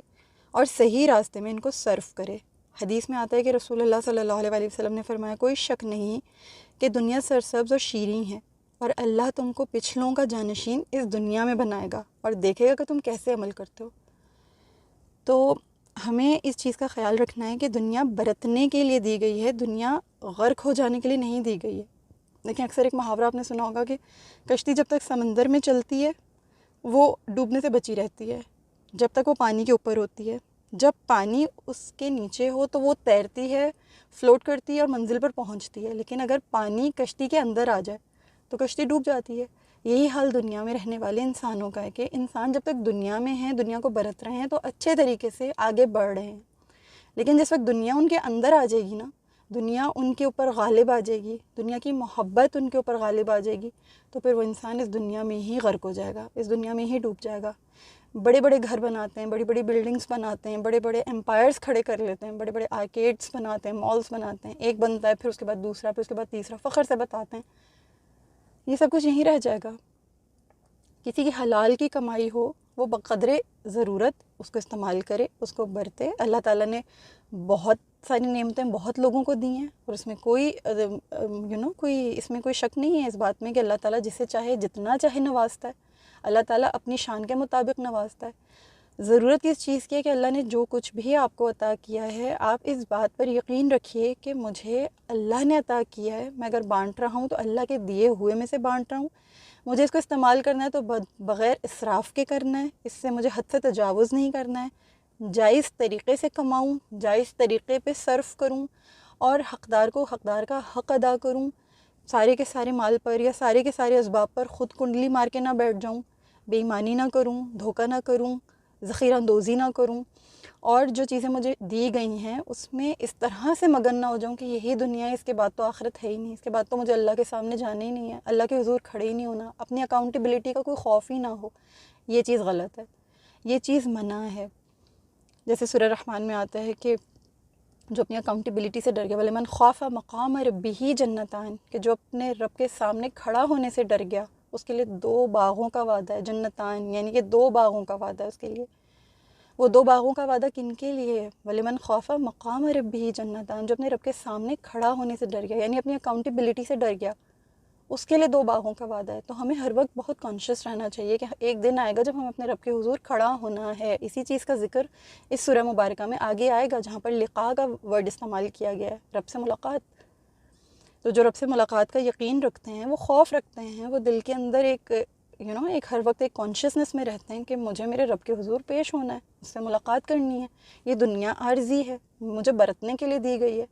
بہت خوبصورت ہے، بہت حسین ہے، سب کچھ ہے، مگر مجھے اس کو بقدر ضرورت استعمال کرنا ہے، دنیا ہی کا نہیں ہو جانا ہے۔ اور دجال کا فتنہ کیا ہے؟ یہ جو دجل ہے ہمارے چاروں طرف، طرح طرح کی اٹریکشنز، طرح طرح کی انٹرٹینمنٹس، طرح طرح کی بیوٹیز، طرح طرح کی نت نئی انٹرٹینمنٹس کے ساتھ اور آسائشوں کے ساتھ اور سہولتوں کے ساتھ، اور یہ سب کچھ یہ دنیا کو اتنا بیوٹیفل بنا دیا گیا ہے کہ آخرت لگتا ہے کہ آخرت تو بورنگ ہے۔ یوتھ اسٹریٹ اب انکار کرتی ہے، اپنے پاس رکھیں اپنا دین، ہمیں نہیں پتہ ہے کہ وہ کیسی ہوگی، ہمیں کیا پتہ، ہم کیا جانتے ہیں۔ خاص طور پہ جو ایتھیسٹ ہیں، جو بالکل ہی آخرت کے منکر ہیں، جو بالکل ہی انکار کرتے ہیں، وہ کہتے ہیں کہ دنیا ہی ہے جو بھی ہے، دنیا کے بعد کی زندگی کو کس نے دیکھا ہے، کیونکہ حیات بعد الموت کا وہاں کنسیپٹ ہی نہیں ہے۔ وہی ویسٹ کا انفلوئنس آہستہ آہستہ ہم مسلمانوں میں بھی داخل ہو رہا ہے۔ ہم کہنے کے مسلمان ہیں، ہم نام کے مسلمان ہیں، لیکن حقیقتاً ہمارے ایمان تر و تازہ کرتے رہنے کی بار بار بوسٹ اپ کرتے رہنے کی ہمیں بہت ضرورت ہے، کیونکہ کسی نہ کسی درجے میں ہم بھی اس دجل کا ایک حصہ بن چکے ہیں، ہم بھی فیسلٹیز کے عادی ہو چکے ہیں۔ بٹن دبایا گھر میں ہی آ رہی ہیں چیزیں، بٹن دبایا کھانا گھر میں ہی آ رہا ہے، کیا چاہیے گھر میں ہی چاہیے، ہر چیز آن لائن منگوا لو، یہ کر لو وہ کر لو۔ ٹھیک ہے، یہ ساری چیزیں اپنی جگہ بہت بڑی نعمتیں بھی ہیں، اللہ تعالیٰ کی سہولتیں بھی ہیں، ہمیں دی گئی بہت ساری سہولتیں بھی ہیں، لیکن آہستہ آہستہ آہستہ ہماری صلاحیتوں کو، ہماری جتنی انرجیز ہیں، ہماری جتنی پوٹینشیلز ہیں، ہم سے وہ لی جا رہی ہیں، وہ ہم سے چھینی جا رہی ہیں، ہماری انرجیز کو ویسٹ کیا جا رہا ہے کہ بیٹھو بیٹھو بیٹھو گھر بیٹھے بیٹھے آرڈر کر دو، پکانے کی ضرورت نہیں پڑے گی، آن لائن منگوا لو۔ چلو آن لائن منگوا کے کھانا کھانا بری بات نہیں ہے، اور 10,000 چیزیں ایسی ہیں کہ بٹن کے نیچے پوری دنیا، ایک بٹن دباؤ سب کچھ ہو جائے گا۔ تم صرف بیٹھو، تم صرف بیٹھو، تم صرف بیٹھو، تم صرف بیٹھے رہو، کچھ نہیں کرو۔ آپ کے مائنڈ کو ریڈ کرتی ہے ٹیکنالوجی، آپ کے انٹرسٹس کو ریڈ کرتی ہے ٹیکنالوجی، آپ کو ہر وقت اپنے ساتھ انگیج رکھتی ہے۔ ایک چیز آپ نے اگر کہیں پر سرچ کی ہے گوگل پہ، آپ کے موبائل کو اتنا ایڈوانس کر دیا گیا ہے، ٹیکنالوجی کو اتنا ایڈوانس کر دیا گیا ہے کہ وہ اب آپ اس کو پتہ ہے کہ آپ کو کہاں سے اس سے ریلیٹڈ، اس سے ریلیونٹ آپ کو مٹیریل پرووائڈ کرنا ہے۔ وہی ایڈورٹائزمنٹس آنا شروع ہو جائیں گی، وہی ساری چیزیں، وہی سارا مٹیریل آپ کی آنکھوں کے سامنے سے بار بار گزرنا شروع ہو جائے گا۔ یہ ایڈوانسمنٹس آہستہ آہستہ آپ کے لیے غلط ہے۔ ایک اگر آپ نے چیز کو سرچ کر لیا، بس پھر آپ کی پوری فیڈ پہ وہی ساری چیزیں آئیں گی، آپ اسکرول ڈاؤن کیجئے، آپ کی لسٹ میں سب کچھ وہی آنا شروع ہو جائے گا۔ ہر چیز، ہماری کوئی چیز پرائیویٹ نہیں ہے، ہماری کوئی چیز پرائیویٹ نہیں ہے، پرائیویٹی ختم، بریچ ہو چکی ہے، ہماری انرجیز ویسٹ ہو رہی ہیں۔ گیمز کھیلتے رہو تو گیمز میں اتنی ایڈکشن ہے کہ سارا دن گیمز کھیلتے رہو، آپ کا دل نہیں بھرتا، تکاثر ہے، دل نہیں بھرتا ہے، اٹریکشن ہے، خوشی ہے اس میں، انٹرٹینمنٹ ہے اس میں۔ نذر بن حارث کیا کرتا تھا؟ وہ سننے ہی نہیں دیتا تھا بات کو، وہ رسول اللہ صلی اللہ علیہ وسلم قرآن کریم کی تلاوت کریں، وہ صرف آنے ہی نہیں دیتا تھا، وہ انٹرٹینمنٹس میں لگا لیتا تھا، وہ گانے بجانے والی عورتوں کے ساتھ لگا لیتا تھا، وہ قصے کہانیاں سنانے میں انگیج کر دیتا تھا، ٹائم ویسٹ کرتا تھا، اچھی بات نہیں سننے دیتا تھا، اچھی صحبت نہیں اختیار کرنے دیتا تھا۔ تو دیکھیں، سوشل میڈیا کے دو یوزز ہیں، میں خود سوشل میڈیا سے ہی آپ سے بات کر رہی ہوں۔ سوشل میڈیا کے دو یوزز ہیں، ایک ہے خیر اور دوسرا ہے شر، آپ کے اپنے اوپر ہے۔ چھری کی طرح اس کا استعمال، چاہیں تو فروٹ کاٹ لیں، چاہے تو گردن کاٹ دیں، اس کا استعمال اس طریقے سے، آپ کی اپنی چوائس ہے، آپ کی اپنی ول ہے، جس طرف آپ جانا چاہیں، جس طرح سے آپ اس کو استعمال کرنا چاہیں۔ اس دنیا کو اس طریقے سے استعمال کیجئے جس طرح ہم ایک مومن کو استعمال کرنے کا حکم ہے۔ یہی اللہ تعالیٰ فرما رہے ہیں کہ جو اپنے اعمال میں سب سے اچھا ہوگا۔ یہی چیز اللہ تعالیٰ نے سورہ ملک میں بھی فرمائی تھی، لِيَبْلُوَكُمْ أَيُّكُمْ أَحْسَنُ عَمَلًا، وہاں پہ موت اور حیات کا ذکر کر کے کہ خلق الموت والحیات لِيَبْلُوَكُمْ أَيُّهُمْ أَحْسَنُ عَمَلًا، ہم نے موت کو اور حیات کو تخلیق کیا تاکہ ہم تم کو آزمائیں کہ تم میں سے اعمال کے لحاظ سے بہتر کون ہے۔ أَيُّكُمْ أَحْسَنُ عَمَلًا، وہاں پر موت کو کیوں پہلے رکھا گیا کہ اصل زندگی جس کو ہم موت سمجھتے ہیں، موت ہی تو اصل زندگی ہے۔ جو حیات جس کو ہم حیات کل سمجھ رہے ہیں، وہ تو اصل زندگی ہے ہی نہیں، اصل زندگی تو موت ہے۔ تو موت کو اللہ نے مقدم رکھا اور حیات کو اللہ نے مؤخر کیا، یعنی اس حیات کو جو ہم سب کچھ سمجھ رہے ہیں، ہم کل سمجھ رہے ہیں، یہ کل نہیں ہے۔ اسی لیے اللہ تعالیٰ نے اس کو بنا کے، اس کو تخلیق کر کے ہمیں آزمائش میں ڈال دیا۔ کہ ہم ان پر یقین کرتے ہوئے ان کے حساب سے ہم کس طرح سے اعمال میں بہتر ہو سکتے ہیں۔ جس نے اپنی آخرت کو اچھا کر لیا، جس نے اپنی موت کو خوبصورت بنا لیا، اس کی زندگی تو خود بخود بہتر ہو گئی۔ جس نے موت کی تیاری کر لی، جس نے یعنی موت سے مراد حیات بعد الموت، دیکھیں ہمیں موت نہیں آئے گی۔ موت کا کنسیپٹ جو ہے وہ اس طریقے سے ہے کہ موت اگلی دنیا کی ایک سمجھ لیجئے کہ ہماری دوسری دنیا میں شفٹ ہونے کا ایک ڈور ہے۔ ہماری جو اگلی حیات ہے اس کے لیے ایک ڈور وے ہے، یہاں آنکھ بند ہوگی وہاں آنکھ کھل جائے گی۔ تو موت تو ایک ذریعہ ہے اللہ سے ملاقات کا۔ مومن کے اندر یہ والا اخلاص ہونا چاہیے۔ اللہ سب کو زندگیاں دے، تندرستیاں دے، صحتیں دے، ابھی ہم ایمان اور صحت کی بہترین حالت میں رہیں، اللہ کی جس قدر اطاعت ہو سکے اتنی کریں۔ اللہ پاک ہمیں موت بھی ہمیں خاتمہ بالخیر ہو، ہمارا ہمیں اچھے حال میں موت آئے اور ایمان کے ساتھ آئے۔ لیکن یہ اتنی بڑی حقیقت ہے کہ اللہ تعالیٰ نے اس کو مؤخر نہیں کیا، اللہ نے اس کو مقدم کیا ہے کہ نظر اس پہ رکھو، اصل وہ ہے۔ اللہ نے موت کا ذکر پہلے کر کے حیات کو بعد میں رکھ کے ہمیں یہی تعلیم کی ہے، اور یہاں پر دنیا کی زندگی کو، زینت الحیات دنیا کو اللہ تعالیٰ نے آزمائش کے لیے یہاں پہ بیان فرمایا۔ تو دونوں ہی چیزیں بیسیکلی عمل حسنہ کے لیے اللہ تعالیٰ ہمیں آزمائیں گے۔ اور پھر اس کے بعد جو آیت نمبر 8 ہے، آیت نمبر 8 میں اللہ تعالیٰ فرما رہے کہ وَإِنَّ لَجَاعِلُونَ مَا عَلَيْهَا صَعِيدًا جُرُزًا۔ صعیدن کا معنی ہوتا ہے کہ بالکل جیسے آپ یوں کہہ لیجئے کہ جو جیسے بنجر زمین ہو، زمین کی سختی، خاک، صاف میدان، مٹی، اس کو صعیدن کہتے ہیں، ٹھیک ہے؟ مٹی کو، ڈسٹ کو، بالکل جو سطح، جو زمین کی جو سطح ہوتی ہے سخت قسم کی، اسے کہتے ہیں، خاک کو کہتے ہیں، صاف میدان کو کہتے ہیں۔ اور جروزہ کا میننگ ہوتا ہے کہ بنجر زمین، چٹیل میدان، بالکل ہموار زمین جس میں نہ کوئی درخت ہو، نہ کوئی نباتات ہوں، کچھ بھی نہ ہو، بالکل بیرن ہو، بیرن لینڈ، یعنی ایسا بیرن لینڈ جس کے اوپر چٹیل میدان ہو، جس کے اوپر صرف اور صرف ریت ہو، صاف میدان ہو، صرف مٹی ہو، سخت زمین ہو، مٹی کی سطح ہو جس کے اوپر، اس کو کہتے ہیں صعیدن جروزہ۔ یعنی اللہ تعالیٰ نے یہ جو آپ اگر ان دنیا کی آسائشوں کے اوپر، ان خوبصورت چیزوں کے اوپر ریچھ رہے ہیں اور آپ سمجھ رہے ہیں کہ یہی سب کچھ ہے، تو اللہ تعالیٰ کے لیے کچھ مشکل نہیں ہے۔ اللہ تعالیٰ ان تمام چیزوں کو چٹیل میدان بنانے والا ہے۔ وَإِنَّ لَجَاعِلُونَ مَا عَلَيْهَا صَعِيدًا جُرُزًا، اور ہم زمین کی تمام چیزوں کو ایک چٹیل میدان بنا دیں گے، یہ تو ختم ہو جائیں گی۔ تو آپ کن چیزوں پہ ریچھ رہے ہیں؟ آپ کن چیزوں کے اوپر اتنا زیادہ اٹیچمنٹ شو کر رہے ہیں؟ کن چیزوں کے ساتھ آپ اپنا دل اتنا اٹکا رہے ہیں؟ ان کو ہم چٹیل میدان بنا دیں گے۔ تو آج کا جو حاصل کلام ہے، یا جس کو کہہ لیں خلاصہ کلام ہے، وہ یہ ہے کہ جتنی بھی اٹریکشنز ہیں، جتنی بھی کشش ہے اس دنیا کے اس دجل کی، اس سے اللہ ہمارے ایمان کی حفاظت فرمائے، اور اللہ تعالیٰ ہمیں نیک اور صحیح راہ چلنے کی توفیق عطا فرمائے، اس سورہ سے ہمیں جڑنے کی توفیق عطا فرمائے، اور اس سے ہمیں نیک اور بہترین سبق حاصل کرنے کی توفیق عطا کرے، آمین یا رب العالمین۔ اب انشاءاللہ تعالیٰ میں آپ لوگوں کو جو ہمارا حفظ کا جو طریقہ ہے میں آپ لوگوں کو وہ بتا دیتی ہوں۔ آپ کی اسکرین پر آ رہا ہوگا انشاءاللہ تعالیٰ کہ یہ میں نے کچھ آیات ہیں جو آپ کے سامنے انشاءاللہ رکھی ہیں۔ ان آیات کو آپ اس طریقے سے پڑھیں گے کہ پہلی آیت کو 10 دفعہ آپ پڑھیں گے، آپ اس کی تلاوت کریں گے، 10 مرتبہ آپ اس کو پڑھیے، اور میں آپ کو ایک دفعہ پڑھ کے اس کا طریقہ بتا دیتی ہوں انشاءاللہ تعالیٰ۔ ویسے تو آپ کو آتی ہی ہیں الحمدللہ، آپ پڑھتے ہیں، اور آپ میں سے بہت ساری میری بہنوں کو تو یہ یاد بھی ہوگی انشاءاللہ، اور آئی ایم شیور کہ آپ لوگوں کے لیے اس کو یاد کرنا کچھ مشکل نہیں، لیکن میں نے آپ لوگوں کی آسانی کے لیے ایک طریقہ آپ لوگوں کے سامنے رکھا ہے۔ اللہ آپ سب کی مدد کرے، استقامت عطا کرے۔ 10 مرتبہ آپ اس پہلی آیت کو یاد کیجئے اور دیکھ کے یاد کیجئے، اس کے زیر زبر پیش تشدید ہر چیز کو دیکھیے، دیکھ کے اس کو پڑھیے، بالکل بھی اس کو بغیر دیکھے مت پڑھیے گا۔ کوشش کیجیے گا کہ 10 مرتبہ پڑھیں، اس پہ نظر جما کے پڑھیں، اس کے ہر حرکہ کو پراپرلی پڑھیں۔ بسم اللہ الرحمن الرحیم۔ الحمدللہ الذی انزل علی عبدہ الکتاب ولم یجعل لہ عوجا۔ الحمدللہ الذی انزل علی عبدہ الکتاب ولم یجعل لہ عوجا۔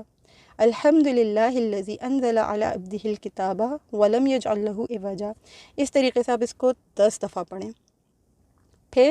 آپ جو سیکنڈ آیت ہے، قیما لینذر بأسا شدیدا من لدنہ ویبشر المؤمنین الذین یعملون الصالحات ان لہم اجرا حسنا۔ میں نے آپ کو اس کا پورا میننگ بتا دیا، میننگ آپ کو سمجھا دیا ہے۔